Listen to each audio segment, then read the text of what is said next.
sa harap ng larawan ng aking yumaong biyenan.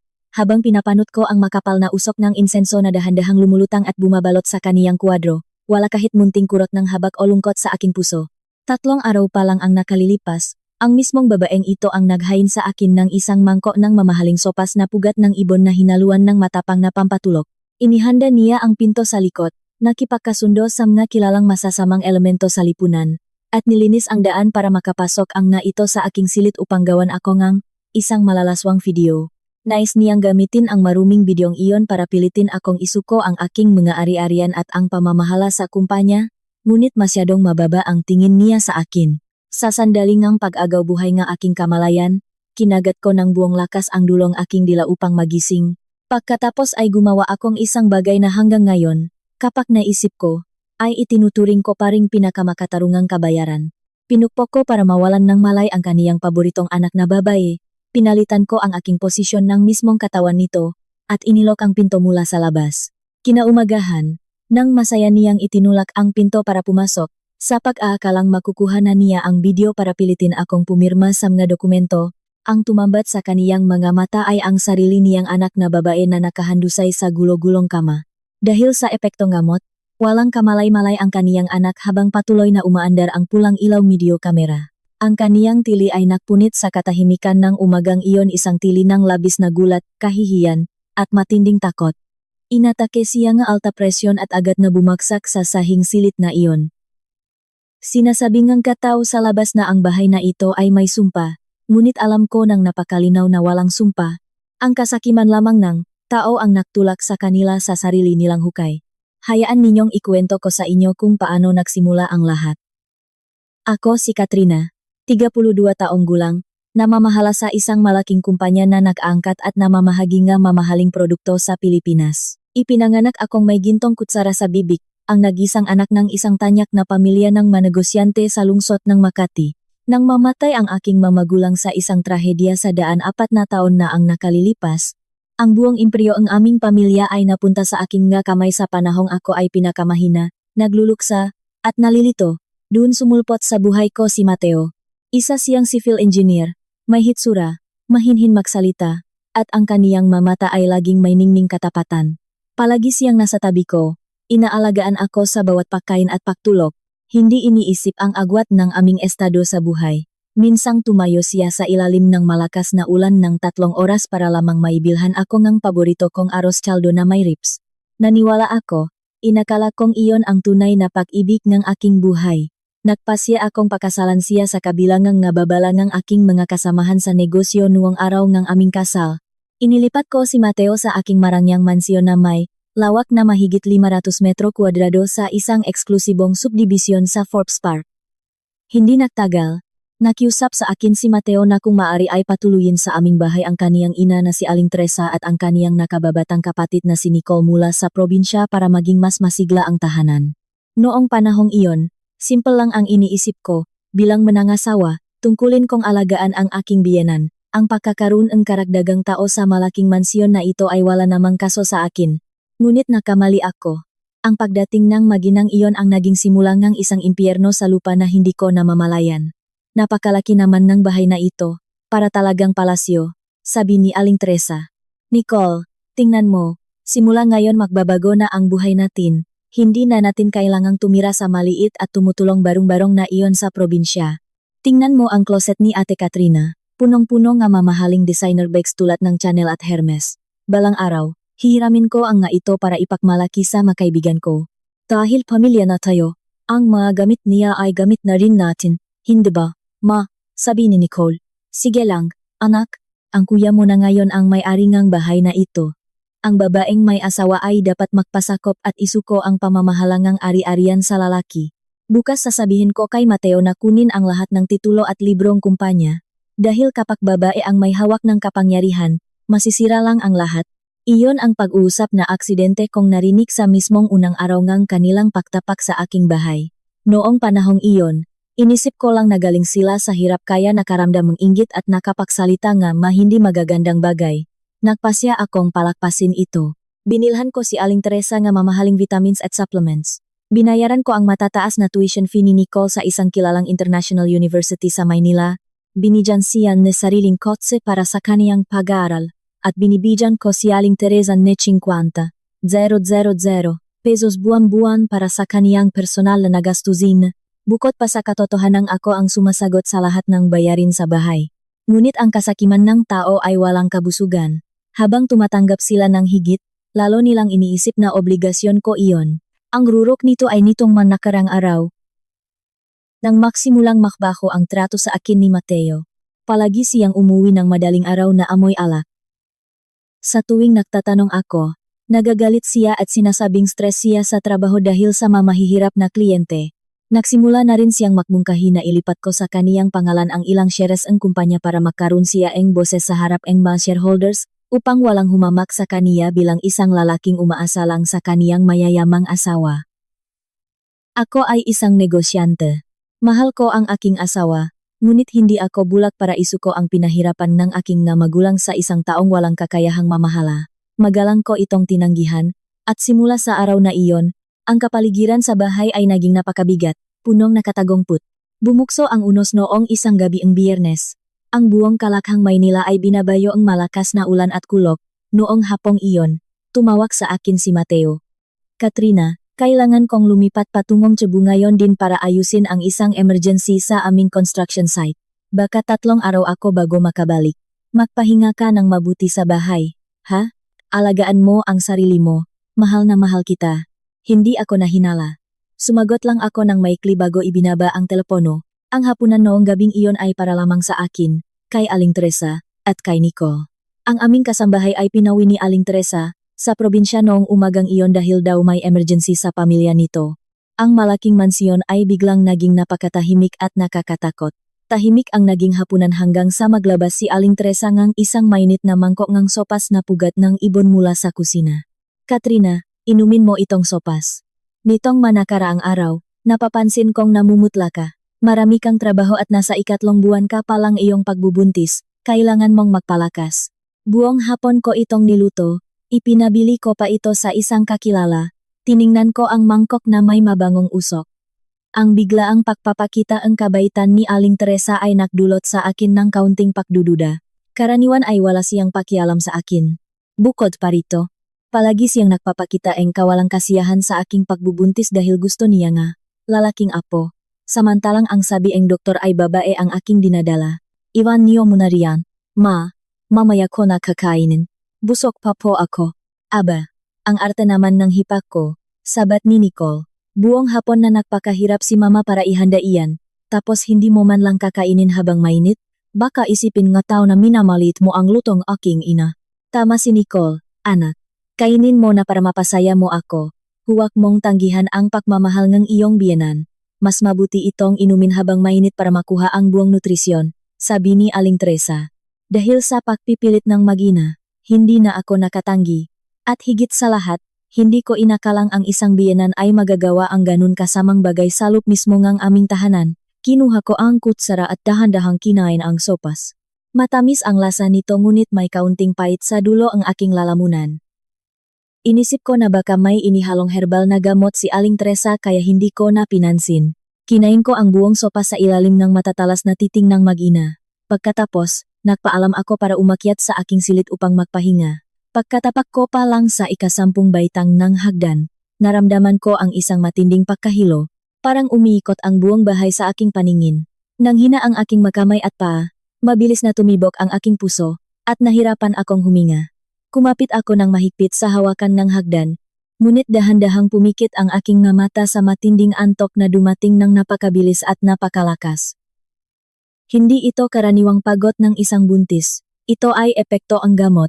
Napagtanto ko ang kakilakilabot na katotohanan iyon. Pumasok ako sa aking silid ng pajiwang-guwang, sinusubukang abutin ang aking telepono sa ibabaw ng tochador para humingi ng tulong. Ngunit bago ko pa man ito mahawakan, bumaksak na ako sa kama. Naktilim ang aking palihit. Hindi ko alam kung gaano katagal ang lumipas, ngunit naramdaman ko ang aking katawan na parang napakabigat. Ang aking kamalayan ay lumulutang sa pagitan ng gising at tulog.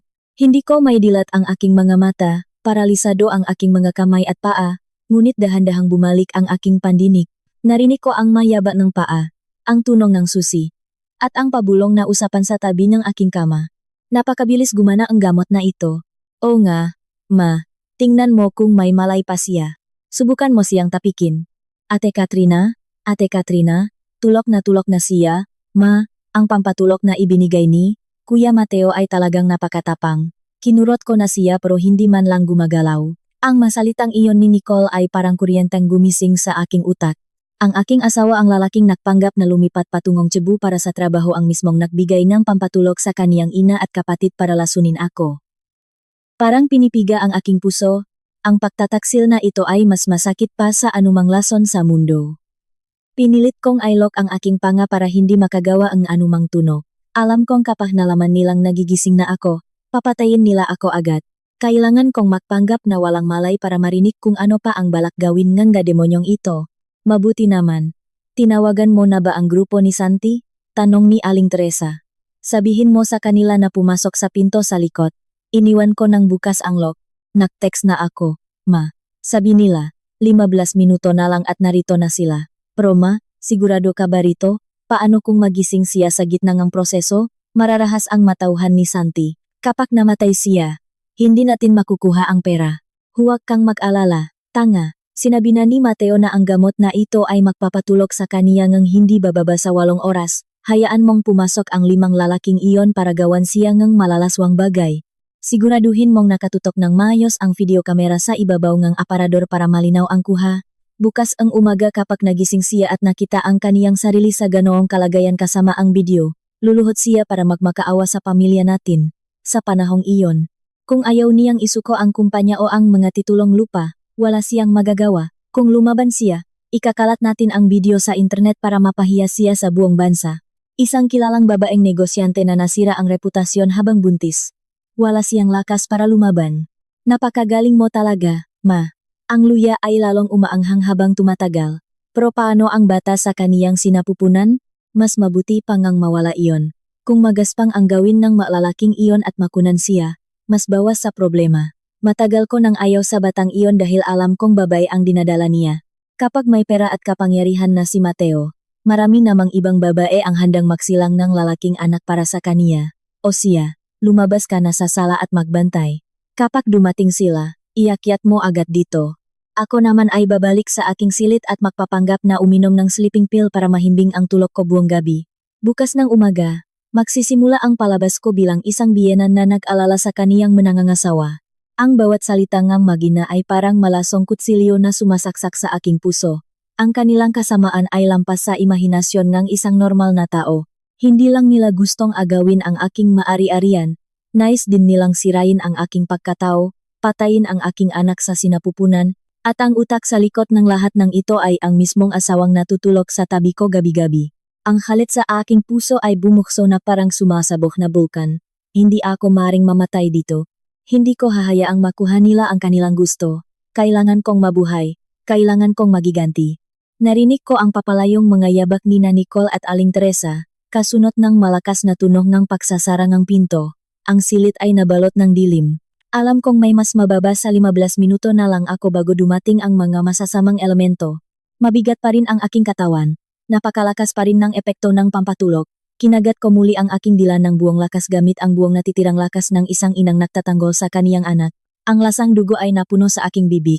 Ang matinding sakit ay agad na umabot sa aking utak at nagsilbing tanging lunas para makuha ko muli ang kaunting kontrol sa aking katawan. Nahirapan akong gumalaw patungo sa gilid ng kama. Hindi makatayo ang aking mga binti kaya bumaksak ako sa sahig. Huwag kang susuko. Pabulong kong sinabi sa aking sarili. Gumapang akong bawat sentimetro sa sahig patungo sa pinto. Ang langit sa labas ay patuloy na kumikidlat at ang liwanag nito ay sumisinag sa bintana na nagpapakita sa aking maputla at basang muha sa malaking salamin. Ngayon ko lang nakita ang aking sarili sa ganitong kaawa-awang kalagayan. Ngunit sa aking mga mata, nawala na ang takot. Ang tanging natira ay ang nakniningas na apoy ang pahihiganti. 15 minuto na lang ang natitira. Alam kong kung bubuksan ko ang pinto para tumakas ngayon, sa aking kasalukuyang kalagayan, hindi ako makakalabas ng mansyon dahil nagbabantay si Nicole sa sala, at paparating na rin ang 5 tauhan ni Santi mula sa pinto sa likod. Mahuhuli nila ako agad. Kailangan kong humanap ng ibang paraan, isang paraan na mas malupit at mas radikal para ibalik sa kanila ang lahat ng binalak nilang gawin sa akin. Sumandal ako sa pinto, Humihinga ng malalim sa malamig na hangin ng gabi ng bagyo. Ang aking paningin ay napunta sa maliit na video kamera na lihim na inilagay ni Nicole sa ibabaw ng aparador. Ang pulang ilaw nito ay patuloy na kumukurap. Tanda na nagre-record ito.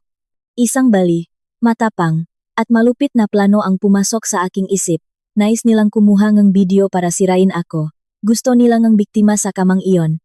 Sige, ibibigay ko sa kanila ang biktima, ngunit tiyak na hindi ako iyon. Lumapit ako sa gilid ng pinto at ay tinapat ang aking tainga rito. Ang ingay na kulok sa labas ay naktakip sa karamihan ng katunok sa loob na bahay. Ginamit ko ang huling natitirang lakas ng aking mga kamay para dahan-dahang iunlock ang pinto.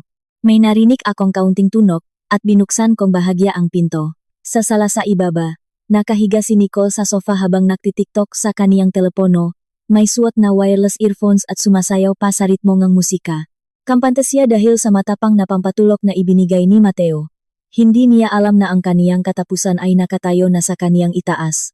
Alam kong ito na ang tanging pagkakataon ko. Kung mabibigo ako, mawawala ang lahat. Kung magtatagumpay ako, ipadadala ko ang buong pamilya nila sa impyerno. Hinawakan ko ng mahigpit ang aking nanginginig na kamay, naghahanda para sa isang palitbuhay sa dilim ng mansiyong ito. Ang kadiliman ay bumalot sa buong mansiyon. Tanging ang paminsang-minsang liwanag ng kidlat mula sa labas ang sumisinak sa malamig na marmol na hagdanan. Nakatayo ako habang nakasandal sa pinto ng silid, basang-basang ang malamig na pawis, at ang aking nga binti ay nanginginig bahagyang dahil sa pampatulok na dumadaloy pa rin sa aking maugat, at bahagyang dahil sa aking tiyan na sumasakit na rin. Alam kong ang oras ko ay binibilang na lamang ng nga segundo. Ang matauhan ni Santi na kinuha ni Aling Teresa ay paparating na, mataong walang konsensya at pralang ang tanging alam, at ngayong gabi, ang layunin nila ay sirain ako. Kinagat ko muli ang aking dila. Ang dugo ay napuno sa aking bibig. At ang sakit ay nakatulong upang manatili akong gising. Sinabi ko sa aking sarili na hindi ako maaring sumuko, kailangan kong protektahan ang aking anak sa sinapupunan. Inabot ko ang isang mabigat na estatwang tansong pampalamuti na nakalagay sa istante sa pasilyo. Ang estatwa ay napakalamig ngunit ito ang tanging sandata at tanging kaligtasan namin ng aking anak. Dahan-dahan akong humakbang pababa ang hagdan, ang bawat hakbang ay parang pagpaparusa sa aking katawan. Dahil sa pampatulog, nanghihina ang aking mga kalamnan at minsan ay lumalabo ang aking paningin. Ang ngabaitang ngang hagdan sa aking harap ay tila gumagalaw, na tila gustong ihulog ako. Ang liwanag mula sa screen ng telebisyon ay nagbigay ng kaunting liwanag sa sala kung saan nakahiga si Nicole sa mamahaling sofa na binili ko gamit ang sarili kong pera. Nakapatong ang kaniyang magabinti sa isa't isa, may suot na earphones, at patuloy na nagsascroll sa kaniyang telepono. Malamang ay naktitext sa magatauhan ni Santi na magmadali. Hindi niya alam na ang kamatayan ay dahan-dahang lumalapit sa kaniyang likod. Napakabagal naman ng nga iyon. Sabi nila 15 minuto lang pero hanggang ngayon wala pa rin. Kailangan ko silang i-text uli. Pagkatapos nito, kukunin ko ang pink na channel bag sa closet ni Katrina. Bukas naman ay halos patay na ang pakiramdam niya. Wala na siyang oras para mag-isip tungkol sa mamahaling gamit. Napakatanga niya talaga. Mayaman nga pero napakadaling utuin ng pamilya natin. Kapag nakuha na ni Kuya Mateo ang matitulong lupa, ipabibili ko sa kanya ang bagong sports car na gusto ko. Ang mga bulong ni Nicole ay malinaw kong narinig. Ang matinding galit ay naging lakas na dumaloy sa aking katawan. Wala nang natirang awa o pagpaparaya. Ang halimaw sa loop ko ay tuluyan na nilang ginising. Lumapit ako sa likod ng sofa. Ang tunog ng kulok sa labas ay naktakip sa aking mahihinang yabag. Busi pa rin si Nicole sa kaniyang telepono habang nakangiti. Nang walang alinlangan at walang kahit munting habag, itinaas ko ang estatwang tanso at buong lakas na ipinukpok sa likod ng kaniyang lig. Ang pagkakasundot ay napakabilis at tumpak. Hindi man lang nakasigaw si Nicole, biglang nanginig ang kaniyang katawan at agad na bumagsak sa sofa. Nahulog ang kaniyang telepono sa karpet habang nakabukas pa ang chat screen sa mga tauhan ni Santi. Nakatayo ako habang humihingal, basang-basang pawis. Nanginginig ang aking kamay na humahawak sa estatwa, ngunit ang aking nga mata ay kasing lamig ng yelo. Hinawakan ko ang leg ni Nicole para tingnan ang kaniyang pulso. Nawalan lang siyang malay dahil sa lakas ng pagkaka-impact sa likod ng kaniyang leg ngunit hindi siya patay. Sapat na ito para sa aking susunod na plano. Alam kong kailangan kong kumilos ng mabilis dahil maaring dumating ang tauhan ni Santi anumang oras. Hinawakan ko si Nicole sa kaniyang makilikili at ginamit ang buong lakas ng isang ina para kalatkarin siya paakyat ng hagdan. Napakabigat ng kaniyang katawan, lalo na para sa isang buntis na nasa 3 buwan at nakainom ng pampatulog tulad ko. Ang bawat baitang ng hagdan na inaakyatan ko habang hila-hila si Nicole ay parang nagpapahintos sa aking pahinga. Ngunit ang imahan na lason sa sopas, ang mukha ng naktaksil kong asawa, at ang makamaruruming salita ang makina ang naksilbing lakas ko. Nang marating ko ang silid, inihagis ko ang katawan ni Nicole sa malambot at puting kama. Ang sakit sa aking puson ay muling naramdaman kaya kumapit ako sa gilid ng kama at ipinikit ang aking mamata habang hinihintay na lumipas ang sakit. Pabulong kong sinabi sa aking anak sa sinapupunan, maging matatah ka kasama si Mommy. Protektahan kita, anak. Pagbabayarin ko ang lahat ng gustong manakit sa iyo. Nang lumipas ang sakit, hinubad ko ang lahat ng damit ni Nicole at ikinalat ang mga ito sa sahig. Ginulo ko rin ang mga unan at kumot para makmukhang magulo ang silid. Ang maliit na video kamera sa ibabaw ng aparador ay patuloy na kumukurap. Ngumiti ako ng malamig. Ang mismong tiyamrang ito ang magiging pinakamagandang saksi sa palabas na sila mismo ang nag-organisa. Upang sa huli ay sila rin ang magpasok sa kanilang sariling anak sa bitag. Matapos mayos ang lahat, kumuha ako ng ilang damit ko, ang aking telepono, mga susi, at isang bangkart na itinago ko sa bulsa ng aking jacket. Lumabas ako e nasilid at ginamit ang master key para i-lock ang pinto mula sa labas. Ang pintong ito ay may espesyal na security lock na hindi mabubuksan mula sa labas kung walang tamang susi. Si Nicole ay nakakulong na sa loop, handang maging biktima nga darating na masasamang elemento. Hindi ako lumabas sa pangunahing pinto dahil alam kong maaring makunan ako ng na security camera sa labas ng kalsada. Bumaba ako sa silong patungo sa parking area ng mansyon. Sa madiyong at silong, pumasok ako sa likod ng aking 7 upuang SUV at nakumot ng isang manipis na tela para magtago. Mula rito, binuksan ko ang app nga nakatagong kamera ng mansyon sa aking telepono. Ang kamerang ito ay lihim kong ipinalagay ilang buwan na ang nakalilipas nang magsimula akong maginala sa mag-ina, at wala silang kamalay-malay sa pagkakaroon ng maito. Pagkalipas ng 5 minuto, nakita ko sa aking screen ang pagbukas na pinto sa likod. 5 malalaking lalaki na punong tatto at may suot na basang raincoat ang pumasok. Tumingin sila sa paligid ng kusina bago dahan-dahang umakyat sa hagdan patungo sa ikalawang palapak. Ang kanilang makilos ay napaka-organisado, patunay na ibinigay na sa kanila ni Aling Teresa ang mapaang bahay. Ang kanilang mabibigat na hakbang sa hagdan ay parang tunong ng martilyo sa katahimikan ng gabi. Grabe, napakalaki talaga ng bahay ng mga mayayaman, bulong ng isa. Sinabi ng matandang babay na ang kaniyang manangangasawa ay nasa huling silid sa dulo ng pasilyo. Dahan-dahan lang kayo, baka magising ang matandang babae sa unang palapak at makaroon pa tayo ng gulo. Huwag kang mag-alala, boss, sabi ng matanda. Matapang ang pampatulog na ibinigay sa kaniya. Kahit anong ingay ay hindi siya magigising. Sinabi rin niyang gawin nating magaspang para makunan siya ng tuluyan. Kuhanan mong malinaw ang mukha ni Katrina para magamit ng matanda bilang ebidensya sa pagkuhang kumpanya bukas. Kalahati pa lang ang ibinayad niya, at kapag natapos ito, makukuha natin ang natitirang pera. Ngayong gabi, may pera na tayo. Naga-enjoy pa tayo sa isang magandang CEO. Nakalok ang pinto, boss. Hindi ko mabuksan. Sinabi ang matanda na may iniwan siyang susi sa ilalim ang basahan sa tapat ng pinto. Hanapin mo run. Bilisan ninyo para matapos agad at makaalis tayo. Napakalakas ang ulan sa labas. Mula sa screen, nakita ko ang isa sa mga lalaki na itinaas ang basahan at kinuha ang susi na sadyang iniwan ko ron ayon sa plano ni Aling Teresa. Bumukas ang pinto ang silid, at sunod-sunod silang pumasok tulad ng nagutom na lobo na nakahanap ng biktima. Isinara ang pinto ng malakas.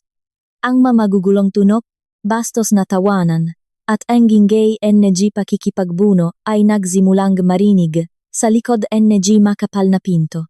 Si Nicole ay maring tulog pa rin dahil sa pagkakatama sa kaniyang lig, o kaya naman ay nagising siya ngunit agad na tinakpan ang kaniyang bibig at pinigilan ng nalalaki. Nakatanggap ang nalalaki ng pera para sirain ang babaeng nasa kamang iyon. Hindi nila iisipin kung sino siya o ano ang hitsura niya sa madilim na silid na may kaunting liwanag lang mula sa alam. Ang tanging alam nila ay sundin ang utos ng nagupa sa kanila. Nakahiga ako sa loob ng kotse sa malamig na silong. Hawak ang aking makamay ng mahigpit nang walang kahit isang patak ng luha. Ang aking puso ay naging kasing lamig ng yelo. Ang kasamaang binalak nilang gawin sa akin at sa aking anak ay sila mismo ang nagdadala ngayon. Ipinikit ko ang aking mga mata, sumandal sa upuan, at sinubukang pakalmahin ang aking pahinga. Kailangan kong mag-ipon ng lakas dahil kapag sumikat ang araw, isang mas malaking palabas at mas malupit na katotohanan ang magsisimula. Ipakikita ko kay Mateo at kay Aling Teresa na ang pahawak sa akin ay ang pinakamalaki at huling pagkakamali sa kanilang maruming buhay. Sa buong mahabang gabi ang bagyo, ang ulan sa labas ay hindi tumitigil, tulad din ang bagyo, sa loob ang marangyang mansiyong ito na umabot na sa rurok. Nakahiga ako sa likod ng kotse, paminsan-minsang tumitingin sa screen ng aking telepono. Ang epekto ng pampatulog ay nagpapahina pa rin sa aking katawan, ngunit ang aking isip ay napakalinaw. Eksaktong alas 4 ng umaga, nakita ko sa kamera ang pagbukas ng pinto ng silid, at ang 5 lalaki ay sunod-sunod na lumabas habang inaayos ang kanilang madamit na may ngiti ng kasiyahan. Dahan-dahan silang bumaba ng hagdan at lumabas sa pinto sa likod patungo sa madilim na gabi ng ulan. Matagumpay nilang natapos ang kontrataeng kasamaan na ibinigay sa kanila ni Aling Teresa, ngunit sa kasamaang palad, ang kanilang biktima ay ang mismong paboritong anak na babaeng matanda. Bandang alas 7 ng umaga, tuluyan nang tumigil ang bagyo. Ang maunang sikat ng araw ay sumulpot sa mga bintanang silong. Alam kong oras na para simulan ang huling yugto ng palabas. Sa screen ng aking telepono, nakita ko ang pagbukas ng pinto ng silid ni Aling Teresa sa unang palapak. Lumabas siya na may suot na kulay gintong sedang pantulok. Maayos ang kaniyang buhok, at ang kaniyang muha ay may ngitingang tagumpay na hindi niya may tago. Tumingin siya sa paligid ng sala para hanapin si Nicole. Saan kaya nagpunta si Nicole na nang napakaaga? Kagabi sinabi ko sa kaniyang matulog na pagkatapos umalis ng grupo ni Santi, baka naman natulog siya sa ibang silid at nakalimutan ang oras. Hayaan mo na nga. Hayaan mong umakyat ako para tingnan kung ano na ang hitsura nga aking mahal na manangangasawa ngayon. Sa lakas ng ulan at kulog kagabi, kahit sumigaw pa siya ng buong lakas ay walang makakarinig sa kaniya. Gusto kong makita ang kaniyang mayabang na mukha na laging nakataas ang noo sa akin, na ngayon ay nakahandusay sa sahig habang nagmamakaawa para sa kapatawaran. Ang pera mo, ang kumpanya mo, ang nga titulo mo ngayong araw ay kukunin ko ang lahat ng iyan. Si Mateo naman ang magiging may-ari ngang, lahat ng ito simula ngayon. Tingnan natin kung may maglakas loob pa na tumawag sa kaniya na lalaking umaasa lang sa asawa. Bumulong siya sa kaniyang sarili ng may matinding kasiyahan. Pumunta siya sa kusina para uminom ng tubig, inayos ang kaniyang damit, at dahan-dahang umakyat sa hagdan. Hindi niya alam na ang bawat baitang na kaniyang inaapakan ay bawat hakbang patungo sa kaniyang sariling impyerno. Pinanot ko siya ng walang pahinga sa screen. Ang pinto ngang silid ay medyo nakabukas pa simula nang umalis ang mga lalaki. Tumayo si Aling Teresa sa harap ng pinto at sadyang nilakasan ang kaniyang boses upang magpakita ng kaniyang autoridad bilang biyenan na nahuli ang kaniyang manangangasawa sa isang masamang gawain. Katrina, ano bang ginagawa mo sa loob ng silid mo at bukas na bukas ang pinto na ganiyan? Isang babaeng may asawa na nagpapasok ng mga hindi kilalang lalaki sa gabi, anong klaseng ugali iyan? Lumabas ka rito ngayon din. Sabay niyang itinulak ng malakas ang pinto at pumasok. Ang tumambat sa kaniyang nga mata ay agad na nagpapatigil sa kaniyang nga hakbang. Ang aking marangyang silid ay parang naging isang magulong lugar ang labanan, may manabasak na gamit, at ang mga kumot at unan ay nakalat sa sahig. Ang amoy ngang alak, pawis, at dugo ay nagalo upang lumikha ng isang nakakasuklam na kapaligiran. Sa malaking kamasagit na ang silid, isang katawan ang babaeng walang damit na puno ang mapasa, kagat, at kalmot ang nakahandusay ng walang kibo. Ang magulong buhok ay nagtakip sa kaniyang buong muha, at ang mga sariwang dugo sa puting kumot ay napakabilis makakuhang pansin.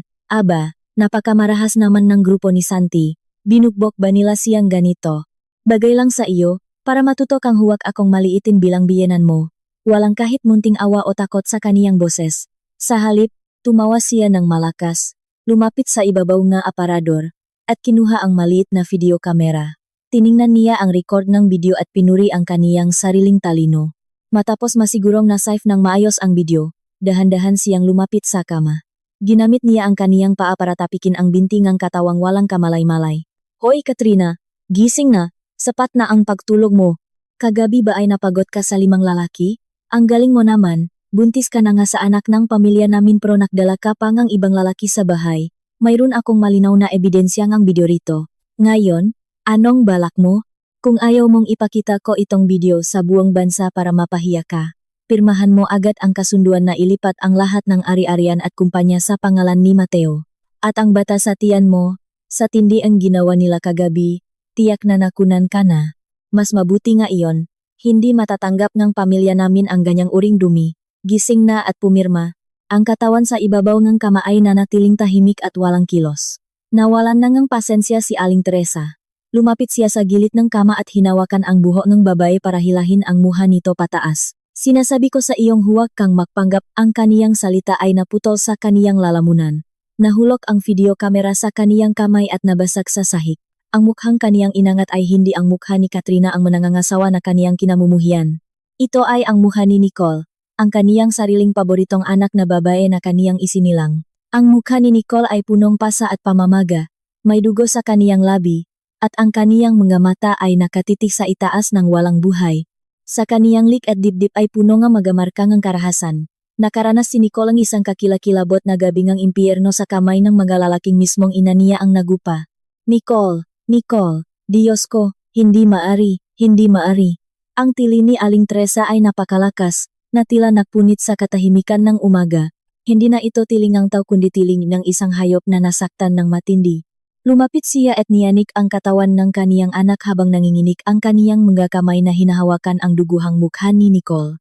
Sinabunutan niya ang kaniyang sariling buhok, at ang kaniyang nga mata ay nanlalaki sa matinding takot at kawalan ng isip. Nicole, anak ko, bakit ikaw? Bakit naging ganito? Mga hayop kayo, ano ang ginawa ninyo sa anak ko? Nasaan si Katrina? Nasaan na si Katrina? Diyos ko, pinatay ko ang sarili kong anak. Nicole, ako ang nakpahamak sa iyo. Ako ang nakpahamak sa iyo. Ang matinding katotohanan ay tuluyang sumira sa huling natitirang isip ngang masamang babaeng ito. Napagtanto niya ang lahat. Napagtanto niyang ang patibong na kaniyang inihanda para sa akin ay sa kaniyang sariling anak bumaksak. Ang maruming video na kaniyang gagamitin para sa blackmail ay video ng kaniyang sariling anak na pinagtulungan ng 5 lalaki na siya mismo ang nag-organisa, at sa huli ay sumira sa kaniyang sariling pamilya. Niyakap niya si Nicole habang umiyak ng walang hinto. Ang kaniyang boses ay punong ng pagsisisi at kawalan ng pag-asa. Patawarin mo ako, Nicole. Ibalik ninyo ang anak ko sa akin. Mateo, tulungan mo ang kapatid mo. Diyos ko, ito ba ang karma? Karma na ito. Nakatira ako sa loop ng kotse sa silong habang pinapanood ang lahat sa aking screen ng walang kahit munting awa. Ito ang kabayaran na kailangan niyang harapin. Ito ang batas ng karma, malupit ngunit napakatarungang kabayaran. Kung kagabi ay hindi ako naging sapat na matatag o hindi ko kinagat ang aking dila para manatiling gising, ang nasa ibabaw ng kamang iyon na nasira ang buhay at nakunan ay ako. Ang sakit na kaniyang nararamdaman ngayon ay wala pa sa isang bahaging ang sakit na binalak niyang ibigay sa akin. Sa screen, tuluyan nang nawala sa sarili si Aling Teresa. Iniwan niya ang katawan ni Nicole at lumundurak pabalik ng ilang hakbang habang hawak ang kaniyang ulo. Ang kaniyang nga mata ay walang buhay na nakatingin sa kawalan habang bumubulong nga hindi maintindihang salita. Nanginginig ang kaniyang katawan sa matinding kahihiyan at pagsisisi dahil siya mismo ang sumira sa buhay ng kaniyang anak. Sa isang sandali ngang tuluyang pakawala ang isip at dahil hindi niya kayang harapin ang kaniyang sariling kasamaan, tumingin siya sa kisame, binuksan ng malaki ang kaniyang bibig, at ginamit ang buong lakas ang kaniyang ngangipin upang kumagat sa sarili niyang dila. Dumanak ang sariwang dugo mula sa kaniyang bibig patungo sa puting kumot ng kama. Gumewang-gewang siya pabalik habang hawak ang kaniyang lik na puno ang dugo bago tuluyang bumaksak sa sahig sa tabi ng kama kung saan nakahiga si Nicole na walang malay. Nanginig pa ang kaniyang katawan ng ilang beses bago tuluyang nawalan ng buhay ang kaniyang nga mata at naging ganap na tahimik. Tinapos ni Aling Teresa ang kaniyang sariling buhay sa mismong lugar ng kasamaan na kaniyang ginawa. Ang silit ay naging napakatahimik at nakakatakot. Ang amoy ngang dugo ay napuno sa paligid, kasama ang amoy ngang kamatayan at kahihiyan. Ang dalawang katawan, ang isa ay ang nag-organisa ng krimen na ngayon ay patay na, at ang isa naman ay ang biktima, ang gamot at takot ay nakahiga sa tabi ang isa't isa, na tila isang malupit na larawan ng batas ng karma. Ang dulaang kasamaan na kanilang inihanda ay natapos sa paraang hindi inasahan ng sinuman sa pamilya ni Mateo. Huminga ako ng malalim, pinatay ang screen ng aking telepono, at itinago ito sa aking jacket. Natapos na ang lahat, nabayaran ng nga demonyo ang kanilang utang, ngunit ang utak sa likod ng lahat, ang lalaking nagbigay ng pampatulok at nag-organisa ng lahat mula sa malayo, si Mateo, ay malaya pa rin. Hindi pa tapos ang palabas na ito. Binuksan ko ang pinto ng kotse at lumabas ng silid. Ang hangin ng umaga pagkatapos ng bagyo ay napakasariwa, taliwas sa kasamaang nangyari sa loop ng mansiyon. Kinuha ko ang aking telepono at tinawagan ang emergency hotline, ang pulisya. 911. Ang boses ko ay puno ang takot, nanginginig at umiyak, na tila isang mahinang asawa na mapalat na nakatakas sa kamatayan. Hello, humihingi po akong tulong, tulungan ninyo ako. Ako si Katrina, ang may-ari ng mansyon sa Forbes Park. Kagabi ay may magnanakaw na pumasok sa bahay ko. May mga sandata sila at binigyan nila ako ng pampatulog. Natakot ako kaya nagtago ako sa silong ng kotse ko buong gabi at hindi ako nangahas lumabas. Ang biyenan ko at ang kapatid ng asawa ko ay nasa itaas pa. Narinig ko ang nasigawan at kalabog. Nakakatakot po. Pakiusap, pumunta kayo rito at tulungan kami. Natatakot po ako. Pagkababa kong telepono, sumandal ako sa pader at dahan-dahang ngumiti ng malamig. Ang susunod na bahagi ng palabas ay handa na. Aking mahal na asawa, dahan-dahan mong tanggapin ang regalong inihanda ko para sa iyo sa iyong pagbabalik mula sa trabaho. Ang tunay na laban ay magsisimula pa lamang ngayon. Ang bawat sentimo ng aking pera, ang bawat patak ng aking pawis, at ang aking malinis na reputasyon huwag mong asahang makukuha mo kahit isang bahagi nito. Pakalipas ang 20 minuto mula sa aking tawag, ang tunog ng sirena ang pulisya ay sumira sa katahimikan ng subdibisyon. Ang maasul at pulang ilaw ay sumisinak sa magabasang pader ang mansyon. 4 na kotse ang pulisya ang huminto sa tapat ng gate. 12 ng mapulis ang sumira sa gate at pumasok sa loop na may hawak na sandata. Nanatili akong nakatago sa likod ng upuan ng kotse, sadyang ginulo ang aking buhok, pinunit ang isang bahagi ng aking jacket, at kinamot ang aking kamay hanggang sa magkaroon ng kaunting dugo. Nang ang liwanag ng flashlight ng mapulis ay sumalamin sa bintana ng kotse sa silong, pinukpok ko ang salamin at sumigaw ng malakas. Tulong! Nandito ako sa loop! Pakiusap, tulungan ninyo ako. Binuksan ang pintong kotse at 2 pulis ang tumulong sa aking bumaba. Nagpanggap akong nanghihina ang aking mga binti at bumagsak sa kanila habang nanginginig ang buong katawan na parang isang ibon na nakatakas sa kuko ng agila. Umiyak ako ng malakas, na nagpapakita ng papel ang isang buntis na nakaranas ang matinding takot. Mabilis na hinarangan ng mga pulis ang buong mansyon. At isang grupo ang nakdala sa akin sa sala sa unang palapag at binalot ako ang isang manipis na kumot. Pagkalipas ng ilang minuto, narinig ang boses ng radyo ng pulisya mula sa 2nd palapag. Report sa hepe, may 2 biktima sa huling silid sa 2nd palapag. Magulo ang buong silid, maraming dugo, ang matandang babae ay patay na. Ang unang hinala ay nagpakamatay sa pamamagitan ng pagkagat sa sariling dila. Ang batang babae naman ay nasa kritikal na kalagayan. May marka ang matinding karahasan. Kailangan ng ambulansya ngayon din. Nakaupo sa sala habang naririnig ang ulat mula sa radyo. Tinakpan ko ang aking mukha ng aking mga kamay at patuloy na umiyak, ngunit sa likod ng aking mga kamay, ang aking nga mata ay walang luha at kasing talas na kutsilyo. Ang plano na ginawa ni na Aling Teresa at Mateo ay tuluyang napunta sa maling direksyon. Ang lason na kanilang inihanda ay sa kanilang sariling puso tumama. Kalahating oras pagkatapos, dumating ang ambulansya na may malakas na sirena. Ang stretcher ay dahan-dahang ibinaba mula sa 2nd palapag, kung saan nakahiga si Nicole na nakabalot ng puting kumot. Tanging ang kaniyang namamagang mukha at walang buhay na mga mata ang nakikita. Hindi siya patay, ngunit ang natitirang bahagi ng kaniyang buhay ay tiyak na magiging mas masahol pa sa kamatayan. Ang katawan ni Aling Teresa ay dinala rin pagkatapos para sa autopsy. Isang pulis ang lumapit sa akin at magalang na humingi ng impormasyon ng aking pamilya para makipag-ugnayan. Nanginginig kong ibinigay ang numero ng telepono ni Mateo. Inilagay ng pulis sa loudspeaker ang tawag, at pagkalipas ng ilang tunog, sinagot ito ni Mateo. Hello, sino ito? Kasalukuyan akong nasa construction site. Kung mayroon kayong sasabihin bilisan ninyo. Magandang araw po. Kayo po ba si G? Mateo, ang asawa ninying. Katrina, ang may-ari ng mansyon sa Forbes Park. Kami po ay mula sa Philippine National Police. Kagabi ay may nangyaring matinding krimen sa inyong bahay. Hinihiling namin na bumalik kayo agad sa Maynila para makipagtulungan sa investigasyon. Ano ang sinabi mo? May pumasok sa bahay? Ang asawa ko? May nangyari ba sa asawa ko? Buntis siya, kailangan ninyo siyang protektahan. Sa pagkarinig sa kaniyang boses na puno ng pag-aalala sa telepono, muntik na akong mapatawa ng malakas. Napakagaling niyang umarte. Kung ako si Katrina ang kahapon, baka naiya na ako sa kaniyang pagmamahal. Ngunit ngayon, alam ko nang napakalinaw na sa likod ng pag-alalang iyon ay ang kaniyang lihim na kasiyahan. Inakala niyang ang nakahandusay sa kamangayon ay ako at ang kaniyang plano para sa blackmail ay matagumpay na. Nagpapanggap siyang nagtatrabaho sa malayo at walang alam sa nangyari sa kaniyang asawa.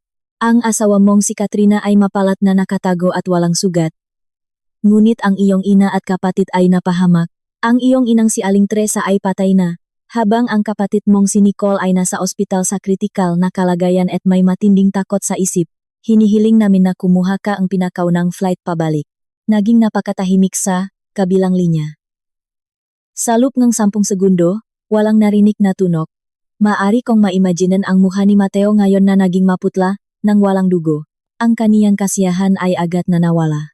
Ang namatay at nasira ang buhay ay hindi ang kaniyang mayayamang asawa kundi ang kaniyang sariling ina at kapatid. Nagbibiro ba kayo? Ang ina ko? Ang kapatid ko? Paano mangyayari iyon? Hindi maaari.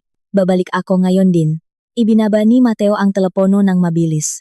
Patuloy akong umiyak habang ibinibigay sa pulisya ang isang perpektong kuwento. Sinabi kong kagabi, matapos inumin ang sopas na inihanda ng aking biyenan, naramdaman ko ang sakit ng aking tiyan kaya bumaba ako sa sala para maghanap ng gamot. Pakababa ko pa lang, narinig ko ang ingay ng pagsira sa pinto sa likod at nakita ang mga lalaking may tattoo at hawak na kutsilyo na pumasok. Dahil sa takot, hindi ako nakasihaw at mabilis na bumaba sa silok na kotse para maktaho. Dahil naiwan ko ang aking telepono sa silid, hindi ako nakatawag agad ng pulisya at naging tahimik lang buong gabi hanggang sa sumikat ang araw. Sinulat ng pulis ang bawat detalye ng aking kwento. Walang marka ng pagnanakaw sa sala, at ang mga security camera sa labas ay nagpapatunay na hindi ako lumabas ng gate. Ang aking kwento ay walang kahit munting butas. Hapon ng araw na iyon, sumulpot si Mateo sa presinto kung saan ako naghihintay. Pumasok siya sa silid na parang isang taong nawala sa isip, magulo ang kaniyang damit, magulo ang buhok, at pula ang kaniyang nga mata. Nang makita niya ako, natigilan siya ang isang saglit. Ang kaniyang mga mata ay punong takot, pagkalito, pagdududa, at galit na pilit niyang itinago. Lumapit siya at hinawakan ang aking mga balikat. Katrina, okay ka lang ba? Ano ang nangyari? Bakit ang ina ko at si Nicole? Sino ang lalaking iyon? Ano ang kinuha nila? Umiyak ako at sumandal sa kaniyang dibdib, habang ang aking ngapekeng luha ay nagpabasa sa kaniyang polosir. Umiyak ako habang hinahampas ang kaniyang dibdib. Mateo, natatakot ako, may mga magnanakaw na pumasok sa bahay natin. Kung kagabi ay hindi ako bumaba para mahanap ng gamot, baka ako na ang patay ngayon. Patay na si Mama, at si Nicole naman. Sabi ng doktor ay may matinding pinsala siya at tuluyan nang nawala sa isip, hindi sila tao, mga demonyo sila. Niyakap ako ng mahigpit ni Mateo, ngunit naramdaman ko ang kaniyang buong katawan na naging matigas tulad ng bato. Humihingal siya ng mabilis habang ang kaniyang dibdib ay patuloy na gumagalaw. Pumasok ang pulis na humahawak sa kaso at ibinaba ang mga dokumento sa lamesa. Mateo, nakikiramay kami sa iyong pamilya. Kasalukuyan naming hinahanap ang grupo ang masuspek, ngunit may isang bagay na napakakahina-hinala. Walang kinuha na kahit anong ari-arian sa mansyon. Ang ngapra at alahas ay naroroon pa rin. Ang tanging layunin nga suspek ay ang pasukin at saktan ang biktima bago umalis. Maaring hindi ito simpleng pagnanakaw kundi isang planadong pag-atake. May kaaway ba ang inyong pamilya o may utang ba kayo sa labas? Ang masalitang ng pulis ay parang isang malaking martilyo na tumama sa ulo ni Mateo.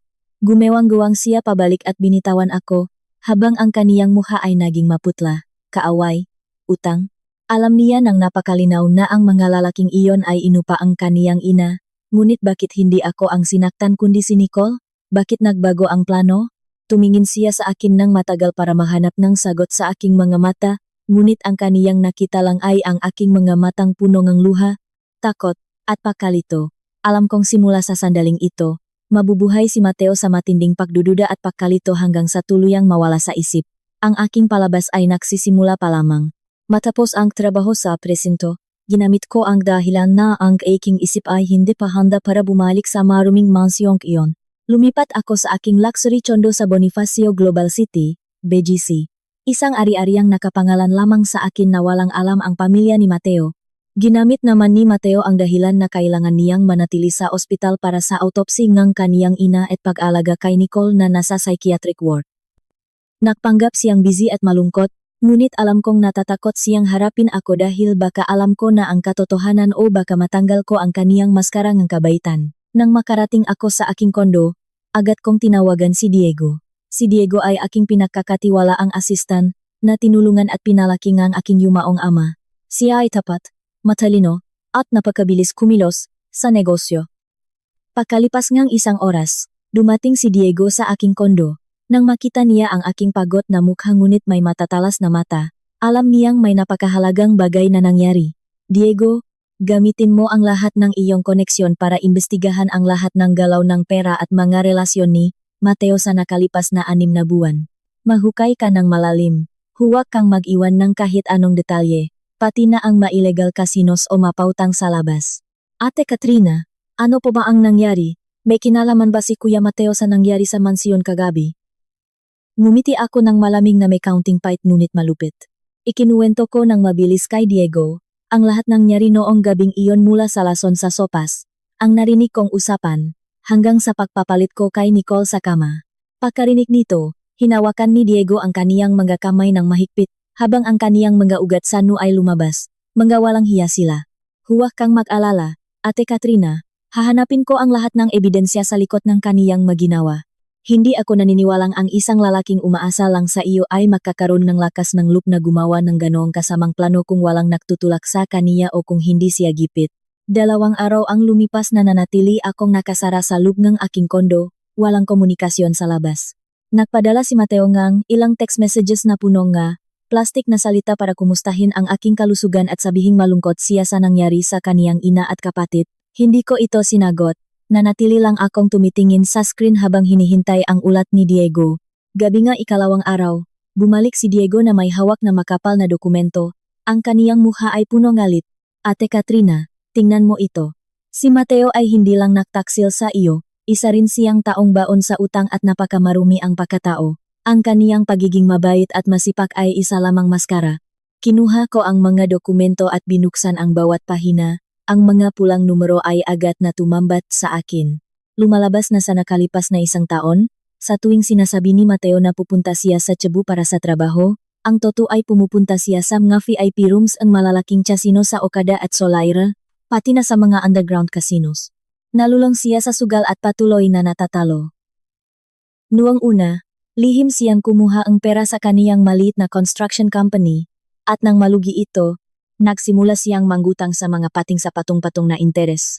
Ang kasalukuyang utang ni Mateo sa isang grupo ng mamasasamang elemento na pinamumunuan ng isang kilalang boss na nangangalang Santi Tigre ay umabot na sa 18 milyong pesos. Ang grupong ito ay nagbigay ng huling babala kay Mateo 1 linggo na ang nakalilipas. Kung hindi niya mababayaran ang 18 milyon, puputulin nila ang kaniyang 2 kamay at pupunta sila sa aking kumpanya para gumawang gulo at ikalat ang lahat. Dahil sa gipit na kalagayan, naisip niya ang ganoong kasamang plano. Ibinaba ko ang mga dokumento sa lamesa habang ang aking galit ay umabot sa rurok. Ang malalaki noong gabing iyon ang 5 tauhan ni Santi ay hindi lang inupa ni Aling Teresa para sirain ako kundi pumunta rin sila bilang nga maniningil ng utang. Nakipagkasundo si Mateo sa kanila. Papasok sila sa bahay para sirain ako at kumuha ng video. Pagkatapos ay gagamitin ni Mateo ang bidyong iyon para pilitin akong isuko ang pamamahala sa kumpanya at ang aking mga ari-arian sa kaniya. Kapag nakuha na niya ang aking mga ari-arian, madali na niyang mababayaran ang kaniyang utang na 18 milyon sa kanila, at ang natitira ay para sa kaniya at sa kaniyang pamilya. Isang plano para sa 2 layunin, ang mabayaran ang utang at makuha ang buong kayamanan ng aking pamilya. Bilang asawa ko, handa siyang ibigay ako sa 5 maruruming lalaki para lamang sa kaniyang sariling kaligtasan at kayamanan. Napakamarumi at walang hiya niya. Walang sapat na salita para ilarawan ang kasamaan ni Mateo. Huminga ako ng malalim para pakalmahin ang aking sarili. Diego, ipunin mo ang lahat ng bank statements, madokumento ng utang na may pirma ni Mateo, malarawan ng kaniyang pagpasok sa casino, at lahat ng ebidensya na may kinalaman sa grupo ni Santi. Itago mo ito ng napaka-secure. Huwag muna nating ibibigay ito sa pulisya ngayon. Kung ibibigay natin ngayon, makukulong lang siya dahil sa sugal at utang. Napakadali niyan para sa kaniya. Gusto ko siyang mawalan ng lahat, masira ang reputasyon, at habulin ngang mismong nga taong kinuha niya. Gusto ko siyang makitang nakaluhot sa aking paanan habang nakaranas ng matinding kahihiyan. Ano po ang plano ninyo, Ate Katrina? Si Mateo ngayon ay parang isang asong gipit. Natatakot akong gumawa siya ngang masamang bagay. Hinawakan ko ang aking tiyan na may kaunting sakit, at ngumiti ng napakalami. Nais niyang gamitin ang blackmail para makuha ang kumpanya. Hindi ba? Sige, ibibigay ko sa kaniya ang pagkakataong iyon. Bukas ay ang libing ni Aling Teresa. Pupunta ako bilang isang asawang natatakot at nanghihina na kailangan ng masasandalan. Hahayaan ko siyang isipin na nakuha niya ang kaniyang gusto para makaroon siyang kumpiyansa na pumasok sa bitak na ako mismo ang maghahanda. Diego, ihanda mo ang isang dokumento ng paglilipat ng pamamahala ng kumpanya. Ngunit siguraduhin ito ay pansamantala lamang at may manakatagong butas ng utang na ako lamang ang may kapangyarihang mag-ayos. Gagawin ko siyang isang pekeng CEO na may pasan-pasan na napakalaking utang. Nakuha ko na po ang ibig ninyong sabihin, Ate Katrina. Gagamitin natin ang sarili niyang sandata laban sa kaniya para tingnan kung paano niya haharapin ang grupo ni Santi kapag nalaman nilang wala siyang nakuha na kahit isang sentimo sa kumpanya. Tama, hayaan nating ang mga demonyo ang mag-away sa isa't isa. Ang libing bukas ay ang pinakamagandang lugar para simulan ang aking plano. Mateo, may utang kang buhay sa amin ng anak ko, at pagbabayarin kita sa natitirang bahagi ng iyong buhay. Ang funeral home sa lungsod ay nabalot nege kulay itim at puti, at ang mga dekorasyon ay dahan-dahang gumagalaw sa malamig na hangin. Lumabas ako sa aking mamahaling kotse na may suot na itim na damit, walang makeup, at may pekeng pasa sa paligid ng aking mga mata para makmukhang walang tulog ng ilang gabi. Dahan-dahan akong naglakat habang hawak ang aking tiyan, na nagpapakita ng papel ng isang mahinang babae na kaawa-awa sa paningin ng lahat, sa paligid ng kabaong ni Aling Teresa. Ang kanilang mga kamag-anak mula sa probinsya ay nakatayo at nag-usap tungkol sa biglaang pagkamatay nito at ang kalagayan ni Nicole, ngunit hindi ko sila pinansin. Ang tanging layunin ko ngayon ay si Mateo. Nakaluhod si Mateo sa tabing ng kabaong ng kaniyang ina na may suot na puting damit at nakatali ang kaniyang ulo ng puting tela. Napakagaling niyang magpanggap na isang mabuting anak na may matinding lungkot, ang kaniyang maluha at hikbi ay parang toto. Kung hindi ko lang alam ang kaniyang kasamaan, baka naniwala rin ako sa kaniyang palabas. Nang makita niya akong pumasok, dahan-dahan siyang tumayo at lumapit para hawakan ang aking kamay. Katrina, dumating ka. Buntis ka at mahina ang iyong katawan pagkatapos ang gabing iyon. Bakit hindi ka muna nagpahinga sa bahay? Nag-alala ako sa iyo. Nanginig ang aking katawan sa duming kaniyang hawak, ngunit mabilis ko itong itinago at umiyak, habang sumasandal sa kaniyang balikat. Mateo, natatakot ako. Sa tuwing ipipikit ko ang aking mamata, nakikita ko ang mga lalaking iyon. Patay na si Mama, at si Nicole naman ay nawala sa sarili. Bakit naging ganito ang pamilya natin? Kung gabing iyon ay hindi ako bumaba para maganap ng gamot, baka ako na ang nasa kabaong na iyan ngayon. Natatakot akong matulog ng mag-isa. Niyakap ako ng mahigpit ni Mateo habang hinahaplos ang aking buhok at nagpakita ng pekeng buntong hininga na puno ng sarili niyang plano. Tapos na ang lahat. Asawa ko. Nandito na ako para protektahan kayo ng anak natin. Hindi ko hahayaang may manakit sa inyo uli. Ang malalaking iyon ay kasalukuyan ng hinahanap ng pulisya at tiyak na pagbabayarin sila. Nagsisisilang ako dahil wala ako sa bahay noong gabing iyon para protektahan si Mama at si Nicole. Ang utak sa likod ng lahat ay kasalukuyang nakayakap sa akin habang isinusumpa ang sarili niyang mga tauhan. Napangiti ako ng malamig sa kaniyang dibdib nang hindi niya nakikita. Ngunit Mateo, pakiramdam ko ay wala na akong lakas. Ang isip ko ay tuluyan ng nasira. Hindi ako makapagkonsentrate sa kahit anong bagay. May mga malalaking proyekto ang kumpanya na kailangang desisyonan agad, at ang mga kliyente ay patuloy na tumatawag ngunit kapag nakikita ko ang mga dokumento, sumasakit ang aking ulo. Natatakot akong masira ang pinahirapan ng aking na magulang. Nang marinig niya ang aking kusang pagbanggit sa kumpanya, tila nabuhayan ang buong katawan ni Mateo. Inilayo niya akong bahagya at tumingin sa aking mamata, kung saan nakita ko ang kaniyang matinding kasakiman sa pera at kapangyarihan na hindi niya maitago. Katrina, buntis ka at may matinding takot sa isip ngayon. Ang pinakamahalagang bagay ngayon ay ang magpahinga at alagaan ang bata. Iwan mo muna sa akin ang kumpanya. Ako ang asawa mo at amang ng bata. Tungkulin kong tulungan ka. Pirmahan mo ang isang dokumento ng paglilipat ng kapangyarihan sa akin para ako ang mamahala sa lahat ng desisyon, kontrata, at mga kliyente. Kapag nanganak ka na at mayos na ang iyong kalusugan, ibabalik ko ang lahat sa iyo. Magtiwala ka sa akin, ha? Ang kawe ay kusang pumasok sa aking bitag.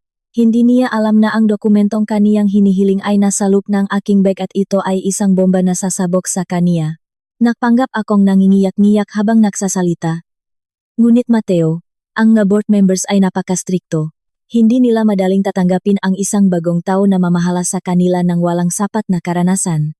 Natatakot akong magkaroon ka matinding problema. Huwag kang mag-alala. Kahit wala akong sapat na karanasan sa pamamahala, kapag may pirma mo ang dokumento, sino ang maglalakas loob na lumaban? Ginagawa ko ito para lamang sa kaligtasan ninyong mag-ina.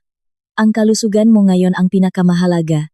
Tiningnan ko ang kaniyang mukha na nagpapakita ng pekang pag-alala, at nakaramdam ako ng matinding pandidiri. Iniisip niyang maupo siya sa upuan ng CEO para kumuha ng pra sa aking kumpanya upang ibayad sa kaniyang utang sa mga masasamang elemento. Inakala niyang ako ay isang mahinang babae na madaling kontrolin. Kung iyan ang desisyon mo, nagtitiwala ako sa iyo. Pag-uwi ko mamaya, sasabihin ko kay Diego na ihanda ang mga dokumento. Pipirmahan ko ito para ibigay sa iyo ang buong pamamahala ng kumpanya at pananalapi. Tulungan mo ako sa mahirap na panahong ito. Ha? Huwag kang mag-alala. Gagawin ko ang lahat para sa atin at hindi kita bibiguin. Magpahinga ka ng mabuti, ako na ang bahala sa lahat. Ang libing ay natapos sa isang mabigat na kapaligiran. Ngunit sa pagitan namin ni Mateo ay isang patagong labanan ng isip kung saan inakala niyang siya ang nanalo. Nang dalhin ang katawan ni Aling Teresa para sa cremation, pinanuot ko ang apoy na sumira sa kaniyang katawan. Namatay siya sa kahihiyan at dinala ang kaniyang kasamaan sa kabilang buhay. Habang ang kaniyang anak na si Nicole ay kasalukuyang nakatali sa kamang ang psychiatric hospital, patuloy na sumisigaw at kinakamot ang sariling katawan sa tuwing may nakikitang lalaki. Ang parusang iyon ay hindi pa sapat para sa akin. Hapon ng araw na iyon, sumulpot si Mateo sa aking tsondo na may pagod na mukha ngunit may matatalas na mata. Mabilis niyang hinanap si Diego na naganda na nga dokumento ng paglilipat ng kapangyarihan. Nakaupo ako sa sofa habang nanginginig na pinirmahan ang bawat pahinang kontrata. Nakatayo si Mateo sa aking tabi habang mabilis ang kaniyang pahinga at ang kaniyang mamamata ay nakatitig sa aking panulat. Nang ilagay ko ang selyong kumpanya sa huling pahina, mabilis niyang kinuha ang mga dokumento mula sa aking kamay. Mateo, ibinibigay ko na sa iyo ang buong pinahirapan ng aking pamilya. Mag-ingat ka, ha? Nitong mga nakaraang araw ay medyo magulo ang merkado at may mga utang ang kumpanya na kailangang bayaran agad. Titingnan mong mabuti ang malibro. Huwag kang mag-alala, asawa ko. Ako na ang bahala sa lahat ng pananalapi at desisyon, magpahinga ka na lang. Gumawa agad ng dahilan si Mateo na kailangan niyang pumunta sa kumpanya para tingnan ang kalagayan at makipagpulong sa mga managers. Hindi niya alam na ang dokumentong kaniyang hawak ay may kasamang manakatagong kasunduan na ginawa ang pinakamagagaling na abogado ang aking yumaong ama. Ang kaniyang kapangyarihan ay isa lamang walang laman na maskara. Lahat ng malalaking pondo at ari-arian ay patuloy na nakasara sa isang trust fund na hindi niya maaring hawakan. Bukod pa rito, sadyang ipinasok ko ang ilang mapekeng kontrata and utang na kailangang bayaran agad ang kasalukuyang CEO gamit ang kaniyang sariling maari-arian. Nang masara ang pinto ng aking tsondo, tumayo ako at lumapit sa bintana habang umiinom ng mainit na gatas. Lumapit si Diego sa aking likod at dahan-dahang ngumiti. Ate Katrina, nakuha na natin siya. Inakala niyang nakakuha siyang ginto, ngunit ang totoo ay hawak niya ngayon ang isang bomba ang utang. Bukas ay ang huling araw ng kaniyang utang na 18 milyon kay Santi. Tingnan natin kung ano ang kaniyang ibabayad kapag nalaman niyang walang laman ang mga account ng kumpanya. Ininom ko ang gatas habang tumitingin sa makotse sa ibaba. Hayaan nating magsaya siya ngayong gabi, bukas ay magsisimula ang tunay na palabas. Mateo, ang kabayaran sa pagbebenta nga iyong asawa at anak ay mas masakit pa sa iyong inaasahan. Ang kawalan ng pag-asa ay nagsisimula pa lamang kumatok sa iyong pinto. Iniwan mo ang pinto ng aking bahay para sa mga masasamang elemento, hindi ba? Ngayon naman ay hahayaan kong pumasok sila sa iyong opisina para tingnan kung paano kalalaban. Ang lahat ay nangyayari ayon sa aking plano. Si Mateo ay kasalukuyang nagpapakasaya sa upuan ng CEO sa aking kumpanya. May suot siyang mamahaling suit, nakataas ang kaniyang noo, at lumalakat na parang isang hari, ganap na nalunod sa kaniyang pangarap ng kayamanan at kapangyarihan. Hindi niya alam na habang lumalabas siya ang aking tsondo patungo sa kumpanya, nagsimula na akong gumawa ang isa pang hakbang para isara ang lahat ng kaniyang daan para tumakas. Ang mga masasamang tao ay palaging nag-iwan ng ebidensya, at para sa mga kasuklam-suklam na tao tulad ng Magina, ang ebidensyang iyon ay kadalasang nasa pinakamadaling lugar mahanap. Hapon kahapon, matapos ang lahat ng proseso autopsy at pagkuha ng katawan ni Aling Teresa, ibinalik ng pulisya ang personal na gamit na kaniyang dala bago mamatay. Busi si Mateo sa kumpanya kaya binigyan niya ako ng pahintulot na kumuha nga gamit na iyon.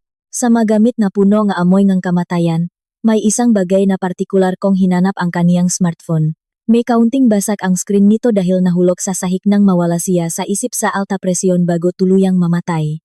Dinala ko ang teleponong iyon sa aking tsondo at ibinaba sa lamesa. Si Aling Teresa ay isang matandang galing sa probinsya na kamakailan lang natutong gumamit ng smartphone. Gusto niyang ipakmalaki ang kaniyang sarili at i-save ang lahat ng bagay para maging ebidensya laban sa iba.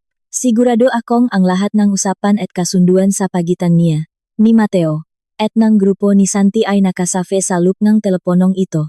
Ang tanging problema ay may password ang kaniyang telepono. Dumating si Diego sa aking tsondo pagkatapos kong tawagan kasama ang isang batang lalaki na may suot na makapal na salamin at may dalang bag na puno ng laptop at gadgets. Isa siyang eksperto sa data recovery at cybersecurity mula sa underground tech world na kinuha ni Diego. Nang walang maraming salita, ibinigay ko ang telepono ni Aling Teresa sa kaniya. Inutusan ko siyang buksan ang password at i-recover ang lahat ng mga text messages, larawan, at audio recordings na binura sa nakalipas na isang buwan. Hindi problema ang pera. Ang kailangan ko lang ay ang resulta. Nagsimula siyang magtip sa kaniyang laptop, at ang mga komplikadong kode patuloy na gumalaw sa screen. Tahimik ang buong tsondo, naririnig ko ang mabilis na tibok ng aking puso habang nakaupo sa sofa.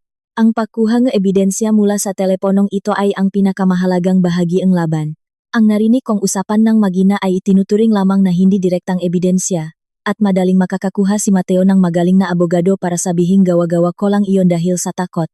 Kailangan kong nga malinaw na dokumento nga ebidensyang bakal na hindi niya maring tanggihan upang kapag inilabas ko ito, wala na siyang pagkakataon na lumaban. Ate Katrina, uminom ka muna mainit na tubig. Ilang gabi ka nang walang tulog at masama ang hitsura mo. Ajan mo muna kaming magayos nito, sabi ni Diego. Tumango ako at kinuha ang baso ngunit hindi ko ito ininom. Ang aking isip ay nakatuon sa laptop. Pagkalipas ang 2 oras, pumindot ang batang lalaki sa kaniyang keyboard at tumingin sa akin na may ngitiing tagumpay. Matagumpay niyang nabuksan ang password engke telepono at na-recover ang lahat ng data mula sa Viber, Telegram, at maging sa trash bin ng mga larawan. Ikinonekta niya ang kaniyang laptop sa malaking telebisyon sa sala para ipakita sa amin ni Diego ang mga nakuha niyang data. Nanginig ang aking kamay nang makita ko ang naunang text messages.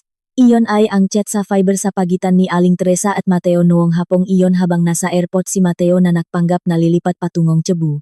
Ang masalita ay napakalinaw, napakalupit, at walang konsensya tulad ng isang horror movie. Ang pampatulok ay nasa drawer ng aking tochador. Ang maliit na puting bote, 5 patak lang nito ay makatulok na siya ng mahimbing. Ngayong gabi, pilitin mo siyang inumin ang sopas na may pampatulok. Siguraduhin mong tulok na siya bago mo tawagan ang grupo ni Santi. Huwag kang mag-alala, anak, inayos ko na ang lahat. Kakaluto ko pa lang ng sopas, mamaya ay pipilitin namin ni Nicole na inumin niya ito habang mainit. May epekto ba ang gamot na ito sa bata sa kaniyang tiyan? Sinabi nga katauhan ni Santi na gagawin nilang magaspang, paano kung mamatay siya? Kung mamatay siya, mas okay para mas madali ang lahat, mas mabuting makunan siya. Walang halaga sa akin ang batang iyon dahil babae ang sabing doktor, at kapag lumaki siya ay dadalhin lang niya ang pangalan ng pamilya ni Katrina. Siguraduhin mong nakatutok ang video kamera sa kaniyang mukha para malinaw ang kuha. Sa pamamagitan ng bideong iyon bukas sa aking pagbabalik, mapipilitan siyang isuko ang kumpanya sa akin. Baon na ako sa utang kay Santi at gusto na nilang putulin ang aking kamay. Wala na akong ibang paraan kundi gawin ito. Gawin mo ng maayos, ma. Kaawa-awa naman ang anak ko, huwag kang mag-alala, ako na ang bahala. Pagkatapos nito ay palayasin natin siya sa bahay at hahanapan kita ng ibang babae na handang magsilang ng lalaking anak para sa iyo. Nagbayad na ako ng 50,000 pesos sa kanila, at ang natitira ay ibibigay ko pagkatapos ng trabaho. Sinabi ko na kay Nicole na ihanda ang kamera. Nang mabasa ko ang bawat salita, nakaramdam ako ng matinding pandidiri na tila gusto kong sumuka. Ang kasamaan ni Mateo ay lumampas sa lahat ng limitasyon ng pagiging tao. Hindi lang niya binalak na agawin ang aking ari-arian kundi handa rin niyang hayaan ang nga lalaking iyon na patayin kami ng aking anak sa sinapupunan para sa kaniyang sariling kaligtasan. Ang pagmamahal ng asawa at ang pagiging tao ay wala sa kaniya. Itinuturing lang niya akong isang gamit para ibayad sa kaniyang utang. Ate Katrina, napakalinaw ng ebidensyang ito. Ito ay krimen ng planadong pagpatay, panggagahasa, at pagnanakaw.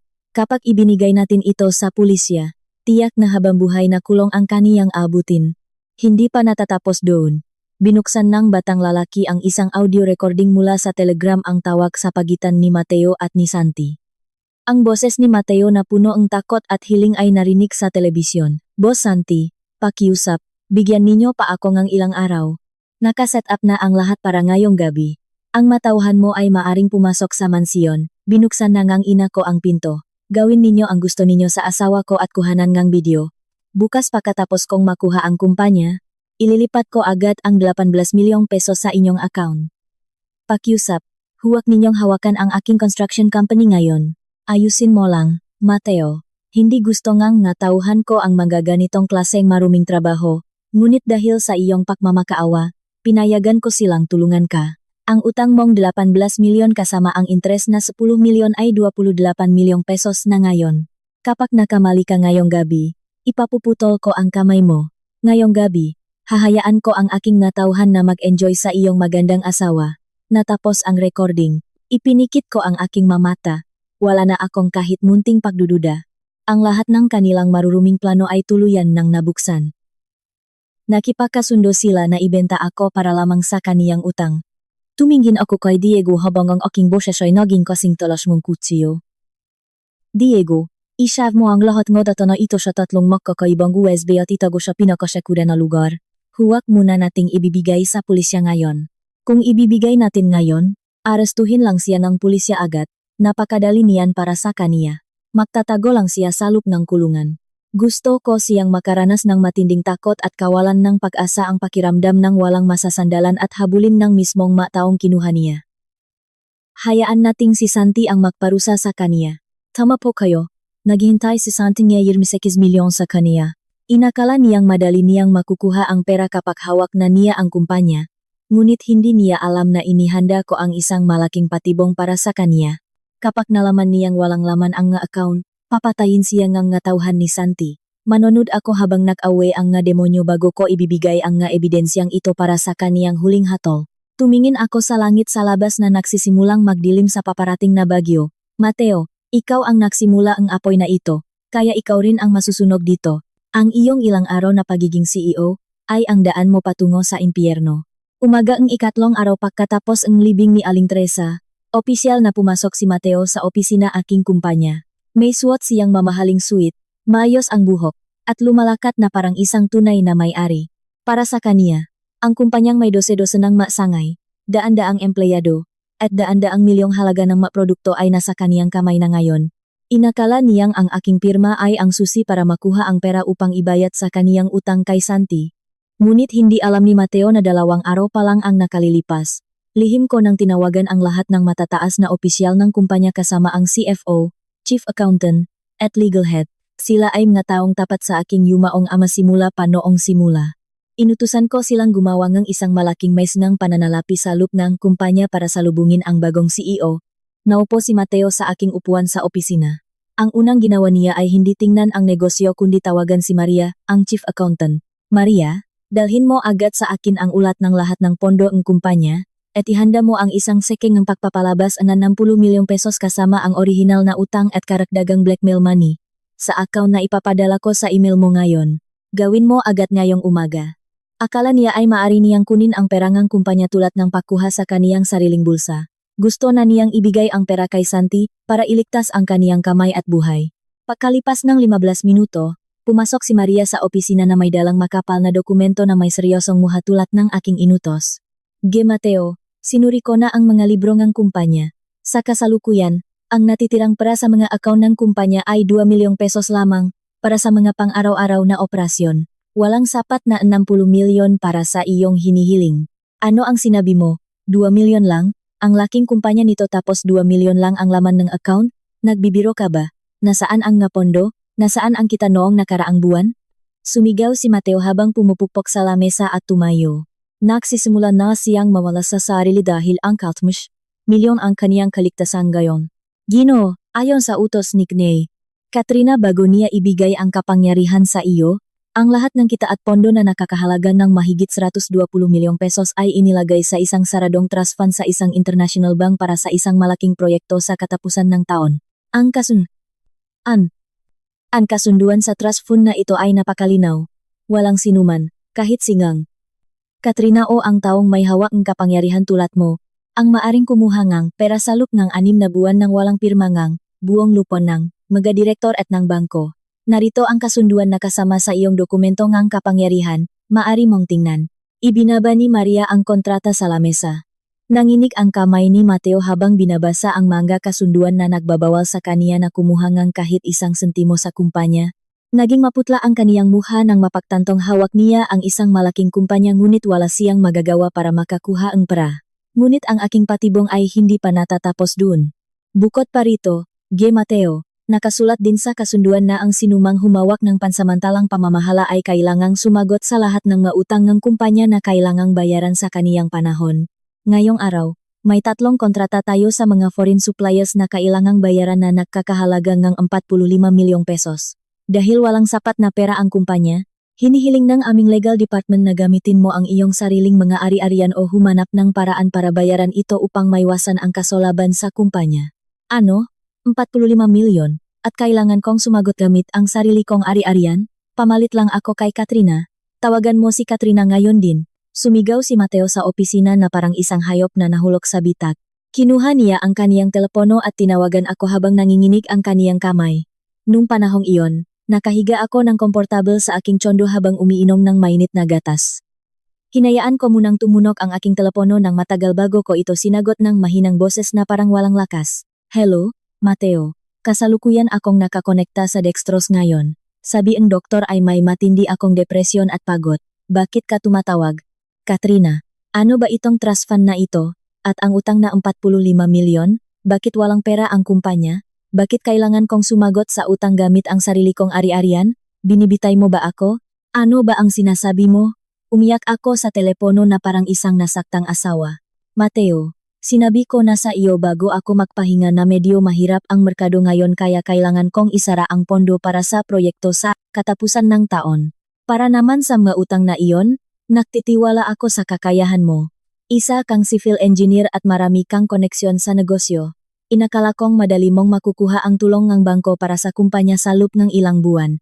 Ibinigay ko sa iyo ang buong kumpanya dahil nagtitiwala ako sa iyo. Ngayon ay may sakit ako rito. Namatay si mama. Nawala sa sarili si Nicole. Tapos sinisisi mo pa ako. Wala akong lakas para mag-isip ngayon. Sumasakit ang ulo ko. Asawa kita at ikaw ang CEO ngayon. Humanap kang paraan para sa kumpanya. Pakiusap, huwag mo akong istorbohin ngayon. Bawal akong ma-stress sabi ng doktor. Agad kong ibinaba ang telepono at tinanggal ang SIM card. Alam kong sa kabilang linya ay galit na sinisira ni Mateo ang nagamit sa aking opisina. Tuluyan na siyang nahulog sa aking patibong. Hindi lang siya walang nakuhang pera para sa kaniyang utang kundi may pasan-pasan pa siyang pekeng utang na 45 milyon na inihanda ko. Kung hindi niya ito mababayaran, sasampahan siyang kaso ng mga pekeng suppliers at kailangang gamitin ang kaniyang sariling mga ari-arian para magbayad. Mateo, inakala mo bang sa pamamagitan ng maruming plano ay makukuha mo ang aking kumpanya? Sa negosyo, isa ka lang walang alam na bata. Gusto mong maging CEO, hindi ba? Sige, ibinigay ko sa iyo. Tingnan natin kung gaano ka katagal mananatili sa upuang iyon bago ka tuluyang sunugin ng matauhan ni Santi. Ang huling araw ng iyong utang ay bukas, at gusto kong makita kung paano ka lalaban sa kanila. Umagaan ika-4 na araw. Ang kapaligiran sa aking kumpanya ay naging napakabigat. Sa pamamagitan ng mga nakatagong kamera at microphone na lihim na ipinalagay ni Diego sa opisina ng CEO noong gabi bago ang araw na iyon, nakaupo ako sa aking tsondo habang nakatitik sa aking laptop para panurin ang bawat galaw. Nakaupo si Mateo sa likod ng lamesa, maitim ang paligid ng kaniyang nga mata at maputla ang kaniyang mukha dahil walang tulog. Patuloy siyang tumatawag sa telepono ngunit ang kaniyang boses ay puno ng pagmamakaawa para lamang makahiram ng pera, ngunit ang kaniyang nakukuha lang ay mga paktanggi. Eksaktong alas, 10 ng umaga, dumating ang kaniyang pinatatakutan. Walang pasabi o dumaan sa reception area. Isang grupo ng 6 na malalaking lalaki na punong tatto at may suot na itim na damit ang sumira sa pintong opisina at pumasok. Ang nangunguna ay isang lalaking may seryosong mukha at may malaking hiwa ang sugat sa kaniyang mukha si Santi. Sinubukan silang harangan ng security ng kumpanya ngunit mabilis silang pinatigil ni Mateo dahil sa takot na magkaroon ng malaking gulo sa harap ng kaniyang mga empleyado. Umupo si Santi sa upuan sa tapat ni Mateo at ipinatong ang kaniyang 2 binti sa lamesa habang ang kaniyang 5 tauhan ay nakatayo sa kaniyang likod na may nakakatakot na mukha. Magandang araw, CEO Mateo. Masarap ba ang upuan mo? Ngayon ang huling araw ang utang mo? Nasaan ang 60 milyon ko? Cash o transfer? Sabihin mo agad para makuha na namin. Nanginginig ang buong katawan ni Mateo habang lumalabas ang kaniyang malamig na pawis. Tumayo siya at dahan-dahang lumapit habang kinakamot ang kaniyang mga kamay. Boss Santi. Boss, pakiusap, bigyan ninyo pa ako nga ilang araw. Hawak ko na ang kumpanya ngayon ngunit isinara ng asawa ko ang lahat ng pondo at account. Kasalukuyan akong gumagawa ng paraan para buksan ito. Bigyan ninyo ako ng 1 linggo lang, ibibigay ko ang buong pera kasama ang interest. Niloloko mo ba ako? Gago? Sumigaw si Santi. 1 linggo? Noong nangungutang ka para maksugal sa kasino, ano ang pangako mo? At nung gabing ipinadala ko ang aking natauhan sa bahay mo para gawin ang trabaho ayon sa kasunduan ninyo ng ina mo, sinabi mong may praka na kinaumagahan. Boss, may nangyaring hindi inaasahan noong gabing iyon. Nakatago ang asawa ko at ang nasa kama na sinira ng katauhan mo ay ang aking sariling kapatid na si Nicole. Patay na ang aking ina dahil sa stroke. Gulo-gulo na ang pamilya ko ngayon. Ang asawa ko naman ay nagpapanggap na may sakit at ibinigay sa akin ang utang ng kumpanya. Wala akong makuha kahit 1 sentimo ngayon. Pakiusap, tulungan ninyo ako. Sa pamamagitan ng microphone, narinig ko ang kaniyang pag-amin sa kaniyang kasamaan. Inamin niya ang kaniyang plano na upahan ang nalalaki para sirain ako at ang kaniyang relasyon kay Santi. Ang recording na ito ang huling bahagi para ipadala siya sa habambuhay na kulungan. Aba, nagpalit pala ang asawa mo at kapatid mo, sabi ngang natauhan ko, dahil madilim ang silid at may nakita silang babae sa kama, ginawa lang nila ang kanilang trabaho. Sino ba naman ang makakaalam na may ganyang klaseng laro ang pamilya ninyo? Ngunit wala akong pakialam sa gulong mang pamilya mo. Negosyo lang ang alam ko. Nagtrabaho ang matauhan ko at kailangan mong magbayad. 11 milyon para sa utang sa jasino, 1 milyon para sa serbisyo na aking minatauhan, at interest na 32 milyon lahat-lahat ay 60 milyon. Kung wala kang pera ngayon, ihanda mo ang sarili mo. Nang matapos magsalita si Santi, itinuro niya si Mateo. 2 malalaking tauhan niya ang mabilis na lumapit at hinawakan ang makamay ni Mateo para idikit sa lamesa. Kumuha ang isang kutsilyo at mabilis na ipinukpok sa lamesa, ilang sentimetro lang ang akwat sa nanginginig na daliri ni Mateo. Sumigaw ng malakas si Mateo habang umiyak, Boss Santi, huwag ninyong putulin ang aking kamay. Pakiusap, bigyan ninyo ako ng 2 araw lang. Ibebenta ko ang aking mga seres. Mangungutang ako sa iba para ibayad sa iyo. Pangako ko sa iyo. Makinig kang mabuti, aso, bulong ni Santi habang tinatapik ang mukha ni Mateo. Bibigyan kita ng 48 oras. Pagkatapos ng oras na iyon, kung wala pa ang 60 milyon sa account ko, hindi ko lang puputulin ang kamay mo kundi ipatapon ko rin ang katawan mo sa ilog Pasig. At ipapakalat ko rin ang video and aking matauhan kasama ang kapatid mo sa lahat ng kliyente at kasosyo mo para tingnan kung paano ka magiging CEO pagkatapos niyan. Tandaan mo, 48 oras. Iniwan ni Santi si Mateo na nakahandusay sa sahig habang umiyak ng walang pag-asa at patuloy na pinupukpok ang kaniyang ulo sa sahig. Nawala na siya ng daan para tumakas. Ang perang kumpanya ay nakasara, at ang kaniyang buhay ay hawak ng mamasasamang elemento na may oras na natitira. Nakaharap sa aking laptop, uminom ako ng mainit na gatas habang nakaramdam ng kaunting pait ngunit may tamis sa dulo. Nakuha ko na ang buong ebidensya ang video at audio ng kaniyang pag-amin at pagbabanta sa kaniya. Narating na ni Mateo ang rurok ng kahihiyan at takot, ngunit hindi pa sapat iyon. Pagkatapos ng 48 oras, kapag natapos ang oras ng matauhan ni Santi, doon ko sisimulan ang aking huling hakbang. Mag-organisa ako ng isang malaking pagpupulong ng lupon ng direktor sa opisina, at tatawagan ko ang pulisya para sumama.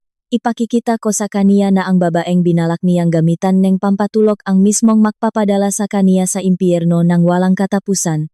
Natapos na ang 48 oras na ibinigay ni Santi kay Mateo. Umaga ngang araw na iyon, ang lungsod ng Maynila ay binabayo ng ulan, madilim ang langit tulad din ng hinaharap ni Mateo. Nakatayo ako sa harap ng malaking salamin sa aking tsondo, naglagay ng pulang lipstick na nagpapakita ng aking kapangyarihan, at may suot na magandang puting suot. Ngayong araw ay hindi karaniwang araw ng trabaho. Ito ang araw ng aking pahihiganti, ang araw na tuluyan kong tatapusin ang buhay ng asawang walang konsensya. Hinawakan ko ang aking tiyan at ngumiti ng malamig. Anak, magsisimula na ang ating palabas. Sa malaking silid ng pagpupulong ng kumpanya, ang lahat ng board members at matataas na opisyal ay naroon na ayon sa biglaang tawag ni Mateo. Sa pamamagitan ng aking mga nakatagong kamera, alam ko ang kaniyang balak gawin. Dahil gipit na siya at walang mautangan o makuha sa kumpanya. Nais niyang gamitin ang pagpupulong na ito habang wala ako para sabihing nawala ako sa isip pagkatapos ng trahedya sa aking biyenan at kapatid. Upang pilitin ang mga direktor na tanggalin ako bilang chairman at ibigay sa kaniya ang buong kapangyarihan para may benta niya ang mga ari-arian at makuha ang pera para sa kaniyang utang. Mga kasamahan sa kumpanya, Salamat sa inyong pagdating ngayon, simula ni Mateo. Tulad ng alam ninyo, nakaranas ang pamilya ko ang isang matinding trahedya. Patay na ang aking ina, at ang aking kapatid ay nasa psychiatric ward. Ang asawa kong si Katrina ay tuluyan nang nawala sa isip dahil sa takot at kasalukuyang nasa ospital para sa pag-alaga. Bago siya nawalan ng isip, ibinigay niya sa akin ang buong kapangyarihan. Ngunit ang pananalapian kumpanya ngayon ay may problema dahil sa kaniyang mga maling desisyon bago siya makasakit na isara ang nga account. Hinihiling ko sa inyo na tanggalin siya bilang chairman at ibigay sa akin ang buong kapangyarihan para may benta ko ang ilang ari-arian upang iligtas ang kumpanya. G. Mateo, nakikiramay kami sa nangyari sa pamilya mo, sabi ngang isa sa mga direktor. Ngunit ang pagtanggal kay Chairman Katrina ay isang napakalaking desisyon na hindi natin maaring gawin ng mabilis. Ang kapangyarihan mo ay para lamang sa pamamahala, hindi para sa pagbebentang ng ari-arian. Kailangan muna naming makaharap si Chairman Katrina. Hindi ninyo naintindihan, nawala na siya sa isip. Sabi ngang doktor ay may matindi siyang depresyon at hindi na siya maaring makipag-usap ng normal. Kung hindi kayo pumirma ngayon, malulugi ang kumpanya at mawawala ang inyong nga pera. Kailangan ninyong magtiwala sa akin bilang asawa niya. Habang sumisigaw si Mateo para magpanggap na isang mabuting asawa na nagliligtas sa kumpanya, biglang bumukas ng malakas ang pinto ng silid ng pagpupulong. Ang lahat ay tumingin sa pinto. Pumasok ako ng may maayos at makapangyarihang lakat, kasunod si Diego, ang aking mga abogado, at ilang mga pulis na may suot na sibilyang damit na hindi alam ni Mateo ang tunay na pagkakakilanlan. Naglakat ako patungo sa dulong lamesa kung saan nakatayo si Mateo na may maputlang mukha na parang nakakita ng multo. Humakbang siya pabalik habang nanginginig ang labi. Ngumiti ako ng napakaganda at tumingin sa mga direktor sa silid. Humihingi ako ng paumanhin sa aking pagkaantala. Nabalitaan kong may nagsasabing nawala ako sa isip at gustong agawin ang kumpanya na pinahirapan ng aking mga magulang. May hitsura ba ako ng isang babaeng nawala sa isip ngayon? Chairman Katrina, okay ka lang ba? Sinabi ni Mateo na nasa ospital ka at hindi maaring makipag-usap, sabi ng isa sa mga direktor. Ngumiti ako at tumingin kay Mateo. Naloko kayo ng lalaking ito. Ang nakatayo sa inyong harap ay hindi isang mabuting asawa kundi isang taong baon sa utang sa casino, walang hiya, at isang krimen na utak sa likod ng pagtatangkang pumatay at mang-blackmail na kasalukuyang gipit na gipit. Tinawag niya kayo ngayon para lamang kumuhangang para sa kumpanya upang ibayad sa kaniyang utang sa mga masasamang elemento. Katrina, ano ba itong sinasabi mo? Talagang nawalan ka na sa isip. Security, nasaan ang ma-security? Ilabas ninyo siya rito at bigyan ng gamot. Sumigaw si Mateo. Lumapit ako sa kaniya at binigyan siya ng isang napakalakas na sampal sa mukha na nakpabagsak sa kaniya sa kaniyang upuan. Ang buong silid ay nagulat. Kinuha ko ang USB mula sa aking bag at ibinigay kay Diego. Diego, ipakita mo sa kanila kung ano ang tunay na mukha ng bagong CEO na ito. Ikinonekta ni Diego ang USB sa laptop, at ang malaking screen ay nagpakita ng ulat ang kaniyang utang sa kasino sa Okada na nakakahalaga ng 18 milyong pesos na may kaniyang sariling pirma kasama ang grupo ni Santi. Ang mga direktor ay nagsimulang mag-usap ng may galit. Ngunit hindi pa doon natatapos ang lahat. Narito, mga kasamahan, ang dahilan kung bakit niya kailangan ang pera. Ginamit niya ang kumpanya para magsugal, at nang gipitin siya ng mga masasamang elemento, gumawa siya ng isang plano. Inilabas ng speaker ang audio recording ng usapan ni Mateo at kaniyang ina tungkol sa paglalagay ng pampatulok sa aking sopas. Ang boses ni Mateo ay napakalinaw na nagutos sa kaniyang ina na pilitin akong inumin ang sopas at hayaan ang malalaki na pumasok sa aking silid para sirain ako at kumuha ng video. Kasunod nito ay ang audio recording ng kaniyang pagmamakaawa kay Santi at ang pag-amin na ang kaniyang sariling kapatid na si Nicole ang napahamak dahil sa kaniyang plano. Ang buong silid ay tuluyang nagalit. May mga tumayo at itinuro si Mateo habang isinusumpa ang kaniyang kasamaan. Nakaupo si Mateo sa kaniyang upuan habang nanginginig at lumalabas ang kaniyang pawis. Patuloy na sumisigaw na hindi totoo ang ito. Hindi totoo iyan. Gawa-gawa lang niya ang ma-recording na iyan para sirain ako. Katrina, napakasama mo. Gusto mong solohin ang ari-arian kaya mo ako sinisiraan. Sinasabi mo bang gawa-gawa lang? Lumapit ako sa kaniya at tumingin ng diretso sa kaniyang nga mata. Gusto mo bang ipakita ko rin ang video ng nakatagong kamera kahapon nang pumunta si Santi at ang kaniyang matauhan sa opisinang ito? Hinawakan ang kamay mo sa lamesa at pinagbantaan ka ng kutsilyo para sa utang mo. Inamin mo sa kanila ang lahat ng nangyari sa bahay at nakiusap na bigyan ka ng oras para lokohin ang mga board members dito upang maibenta mo ang mga ari-arian para ibayad sa kanila. Ang lahat ng ebidensyang ito ay ibinigay ko na sa pulisya kagabi pa. Mateo, wala ka ng daan para tumakas. Pakarinig sa salitang pulisya, naging tuluyang walang buhay ang mga mata ni Mateo. Alam niyang ang aking patibong ay tuluyang sumira sa kaniya nang walang kahit munting daan para lumaban. Ang kaniyang marumiming plano ay nabuksan sa harap ng lahat ng kaniyang gustong lokohin. Mabilis siyang tumayo para tumakbo patungo sa pinto upang tumakas sa impyernong kaniyang ginawa, ngunit bago pa man siya makahakbang ng 3, mabilis na pumasok ang 5 pulis na may suot na uniforme na may hawak na warrant of arrest. Lahat kayo manatili sa inyong posisyon. Kami ay mula sa Philippine National Police. Nasaan si Mateo? Itinuro ko ang lalaking nanginginig sa gilid ng silid. Ayon siya, ang aming pansamantalang CEO. Mateo, ikaw ay arestado sa mga krimen ng planadong pagpatay, pagtatangkang panggagahasa, fraud, illegal gambling, at pakikipagsapwatan sa mga masasamang elemento. Sumama ka sa amin sa presinto. Ang boses ng pulis ay parang huling hatol sa kaniyang buhay. Bumaksak si Mateo sa sahig habang nanginginig ang buong katawan. Nawala ang kaniyang yabang at pangarap ng kayamanan. Gumapang siya sa sahig patungo sa mga pulis habang umiyak. Mga sir, wala akong alam. Hindi ako ang gumawa nito. Ang ina ko ang may galit sa asawa ko kaya tinawag niya ang nalalaking iyon. Wala akong kinalaman doon. At ang utang ko ay dahil niloko ako ni Santi. Tulungan ninyo ako. Katrina, pakiusap, magsalita ka. Alam mong mahal kita. Hindi ko magagawa sa iyo iyon. Ang kaniyang pagdadahilan at pagbibintang sa kaniyang sariling yumaong ina ay nagdulot ng matinding pandidiri sa buong silid. Isang lalaking handang ibintang ang lahat sa kaniyang ina na namatay dahil sa kaniyang sariling kasakiman at maling pagpapasya. Isa siyang demonyo na may muhang tao.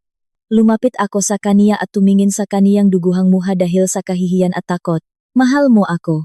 Mahal mo ako sa pamamagitan ng pampatulok sa aking sopas. Mahal mo ako sa pamamagitan ng pagbubukas ng pinto para sa 5 lalaki sa aking silid. Mateo, ang usapan ninyo ngang ina mo at ni Santi ay napatunayan ng nga eksperto ngang pulisya. Patay na ang ina mo, at ang kapatid mo naman ay nawala sa sarili sa psychiatric ward.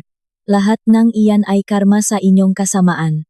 Huwag mo nang gamitin ang patay mong ina para iligtas ang sarili mo, napakadiri mo. Nang mapagtantong wala na siyang kaligtasan, hinawakan niya ang aking paa habang umiyak at nakalimutan ang kaniyang dignidad bilang lalaki. Katrina, pakiusap. Maawa ka sa akin. Isipin mo ang anak natin sa tiyan mo. Hindi siya maaring ipanganak ng walang ama o may amang nasa kulungan. Patawarin mo ako. Alis ako sa bahay na ito nang walang kahit isang sentimo at alis ako ngang Maynila ngayon din. Sabihin mo sa pulisya na iurong ang kaso, pakiusap.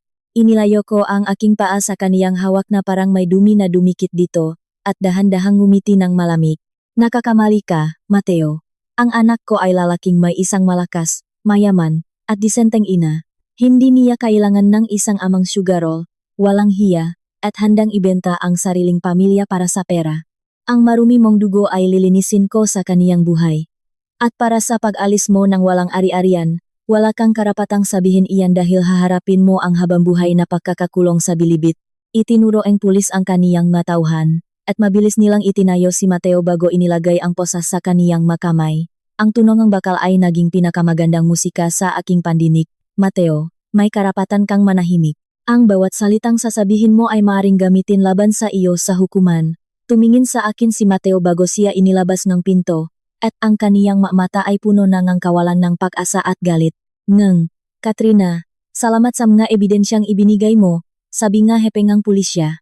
Gusto ko ring ipalam sa iyo. Nakasabay ngang pag-aresto kay Mateo rito, ang aming isa pang grupo ay matagumpay na sumalakay sa hideout ni Santi at ng kaniyang natauhan.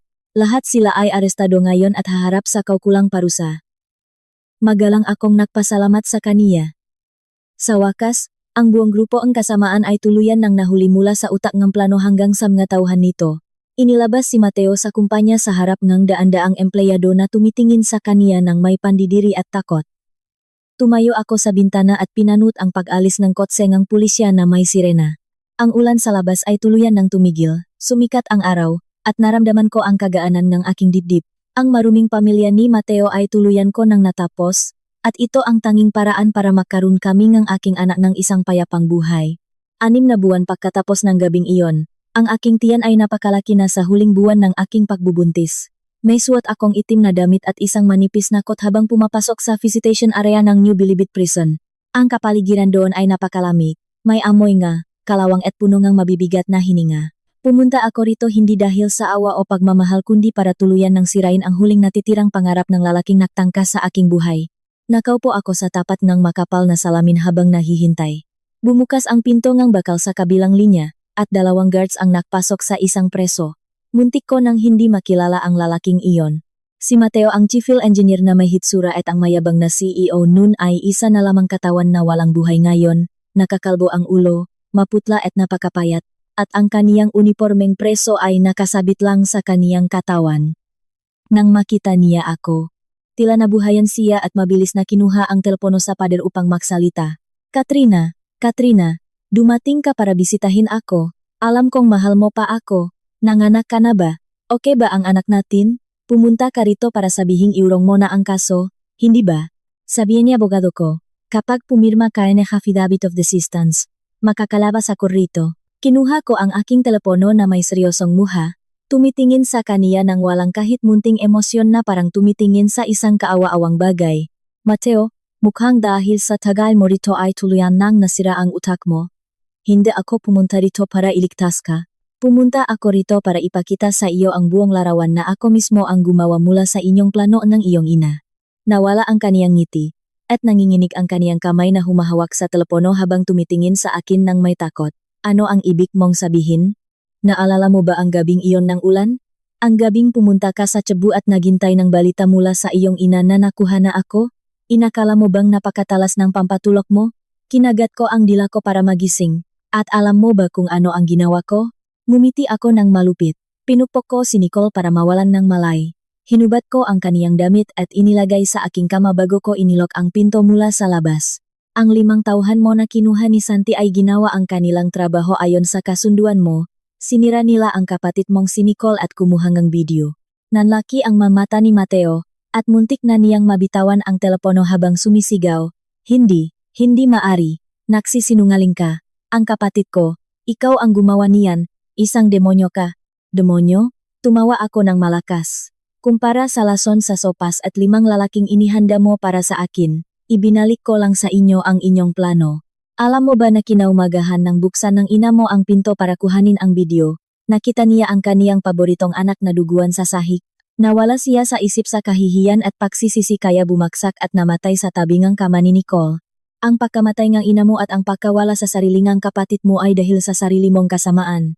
Sumigaw ng malakas si Mateo at pinagpupukpok ang kaniyang kamay sa salamin habang umiyak ng walang hinto. Patayin mo na lang ako. Patayin mo na ako, Katrina, napakasama mo. Ikaw ang nagplanong lahat. Pati ang upuan ng CEO ay ginamit mo para bigyan ako ng utang, hindi ba? Tama ka. Ngumiti ako. Inakala mo bang madali mong makukuha ang kumpanya ko? Ang pondo na 120 milyon ay isinara ko, at iniwan ko sa iyo ang walang laman na kumpanya at utang na 45 milyon para harapin mo si Santi. At alam mo ba kung ano ang balita ko ngayon? Kinuha ko ang isang ulat ng medical mula sa aking bag at idinikit sa salamin para makita niya. Ang kapatid mong si Nicole ay kasalukuyang nakatira sa isang psychiatric facility sa National Center for Mental Health dahil sa matinding trauma at hindi na siya maaring maging normal uli. At ikaw naman, dahil umamin si Santi at ang kaniyang mga tauhan sa lahat ng ginawa mo, ang hatol sa iyo ay hindi bababa sa 25 taon sa kulungan. 25 taon sa loop ng silit na ito para isipin mo ang pagkamatay ng ina mo, ang kalagayan ng kapatid mo, at ang pagkawala ng lahat. Katrina, nakamali ako.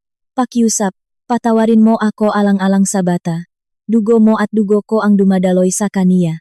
Paano kung malaman niyang ako ang kaniyang ama? Itinago ko ang papel sa aking bag, at ang aking mamata ay naging kasingtalas ng apoy. Huwag mong banggitin ang aking anak gamit ang marumi mong bibig. Ang anak ko ay walang ama. Sasabihin ko sa kaniya na namatay ang kaniyang ama sa isang aksidente bago pa siya ipanganak. Ang marumi mong dugo ay lilinisin ko sa kaniyang buhay. Pumunta lang ako rito para makita ang huli mong pagbagsak. Tumayo ako, inayos ang aking coat, at nagpakita ang aking dignidad. Tumingin ako sa lalaking umiyak sa kabilang linya at sinabi ang aking huling salita, Mateo, tapos na ang palabas. Lalabas ako rito para maging isang mayaman at makapangyarihang chairman, habang ikaw naman ay dahan-dahang mabubulok sa loop ng silit na ito. Paalam. Ibinaba ko ang telepono at naglakad palabas ng walang paglingon, habang naririnig ko pa ang kaniyang magasigaw at pagpukpok sa salamin sa aking likod. Nang lumabas akong gate ng kulungan, Ang sikat ng araw ay sumalubong sa aking katawan at nagbigay ng init sa bata sa aking tiyan. Isang malamig na hangin ang umihip na tila nag-alis ng lahat ng dumingang nakaraan. Ang batas ang karma ay nagpakita ang katarungan sa pinakamalupit ngunit perpektong paraan.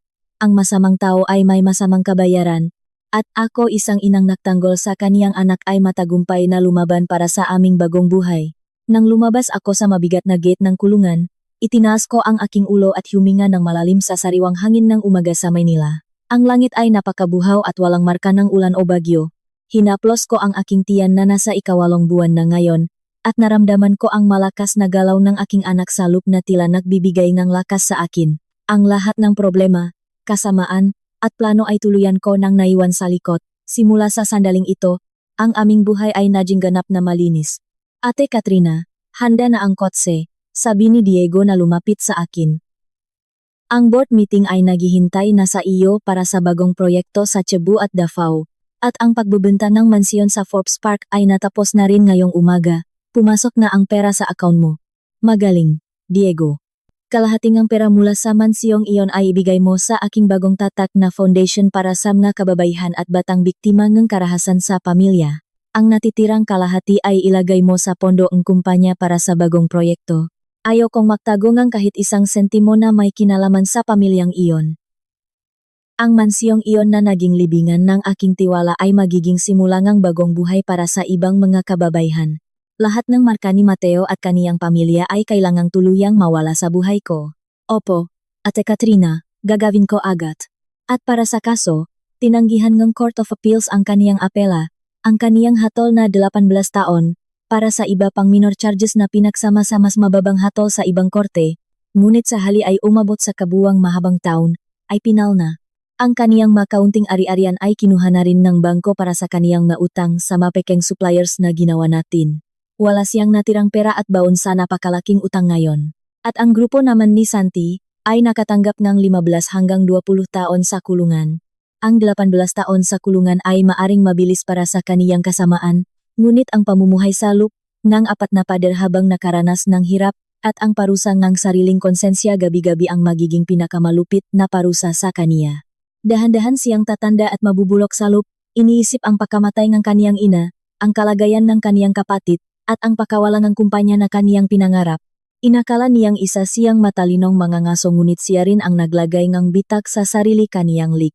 Chairman Katrina, may ulat din po mula sa National Center for Mental Health, sabi pa ni Diego. Si Nicole ay patuloy na nagpapakita ang malalang kalagayan, sumisigaw sa gabi, at kinakamot ang sarili sa tuwing may nakikitang lalaking doktor.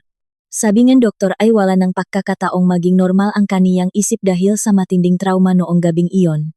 Kailangan pa ba nating magpadala ng pondo para sa kaniyang pag-alaga sa pamamagitan ng hindi kilalang foundation?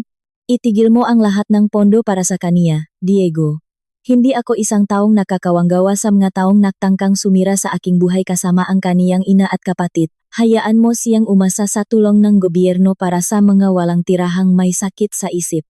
Ang kaniyang kalagayan ay kabayaran sa kaniyang kasakiman at kasamaan. Gusto niyang hiramin ang aking nga mamahaling channel bag at channel clothes nun, hindi ba?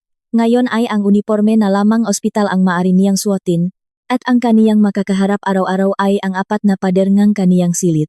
Ang batas ng karma ay hindi kailanman natutulog. Para naman kay Aling Teresa ang biyenang nahain sa akin ng sopas na may lason ang kaniyang kabaong ay nakahimlay sa isang libingan sa labas ng lungsod na walang pumupunta o naalay ng bulaklak.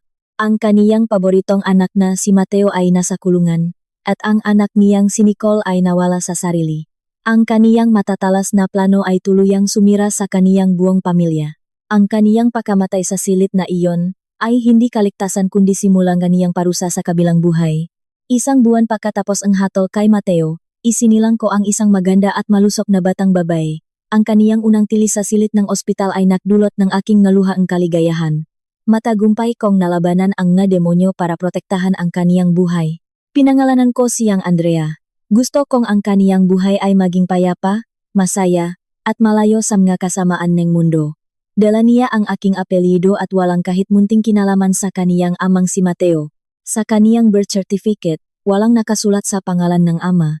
Ito ang pinakamagandang regalong may bibigay ko sa kaniya para lumaki siyang may dignidad at pagmamahal mula sa kaniyang ina. Ang aking kumpanya pagkatapos matanggal si Mateo ay lalong lumaki at naging matagumpay. Ang aking tapang, talino, at lakas sa pag-ayos ng problema ay nakdulot ng matinding paggalang mula sa mga board members at kliyente. Hindi na nila ako tinitingnan bilang isang babaeng nakakuhalang ari-arian sa kaniyang mamagulang kundi bilang isang tunay na leader sa negosyo. Lumawak ang aming pamamahagi ng produkto, at ang aming kita ay umabot sa 3 beses na mas mataas sa loob ng isang taon. Bumili ako ng isang luxury penthouse sa pinakamataas na gusali sa Begeche, kung saan maari kong yakapin ang aking anak habang tumitingin sa magagandang ilaw ng lungsot sa gabi. Mula sa itaas, ang mga maruruming plano ng mga tao ay tila napakamaliit at walang halaga. Ang mga mahihirap na araw na iyon ay tuluyan ng natapos at pinalitan ng isang payapang buhay.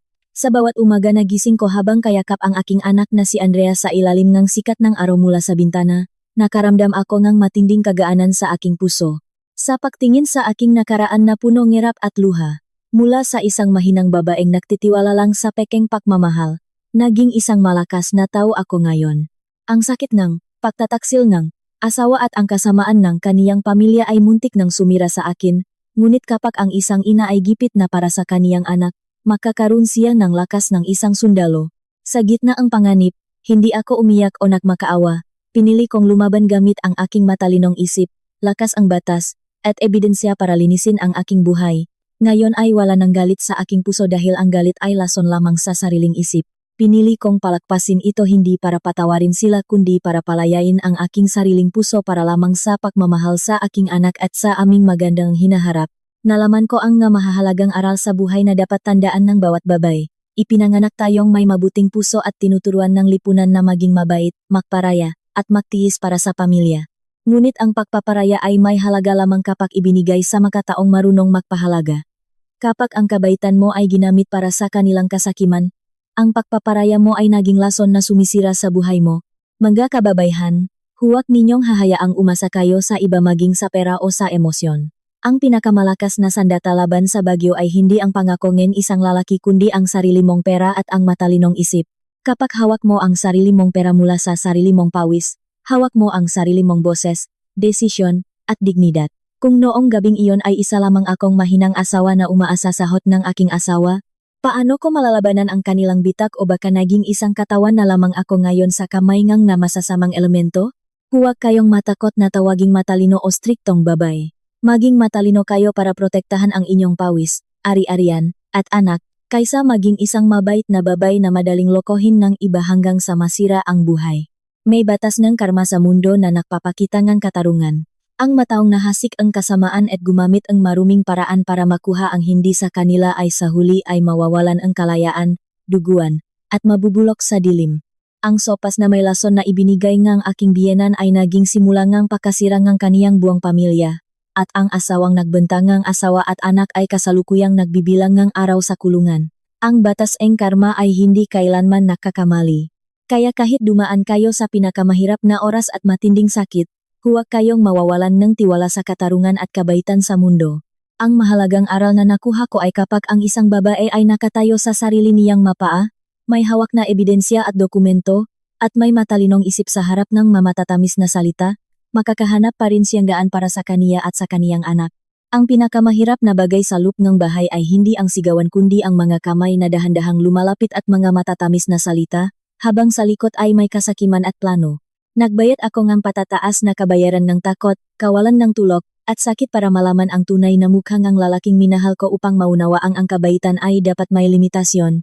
Ang pagmamahal ay hindi nangangahulugang isusuko mo ang sarili mong kaligtasan sa iba, at ang pagpaparaya ay hindi nangangahulugang hahayaan mo silang humakbang pa. Ang pagpapanatiling ang kapayapaan sa bahay ay hindi nangangahulugang tatahimik ka sa harap ng kasamaan na sumisira sa iyong pagkatao, ari-arian, at kaligtasan.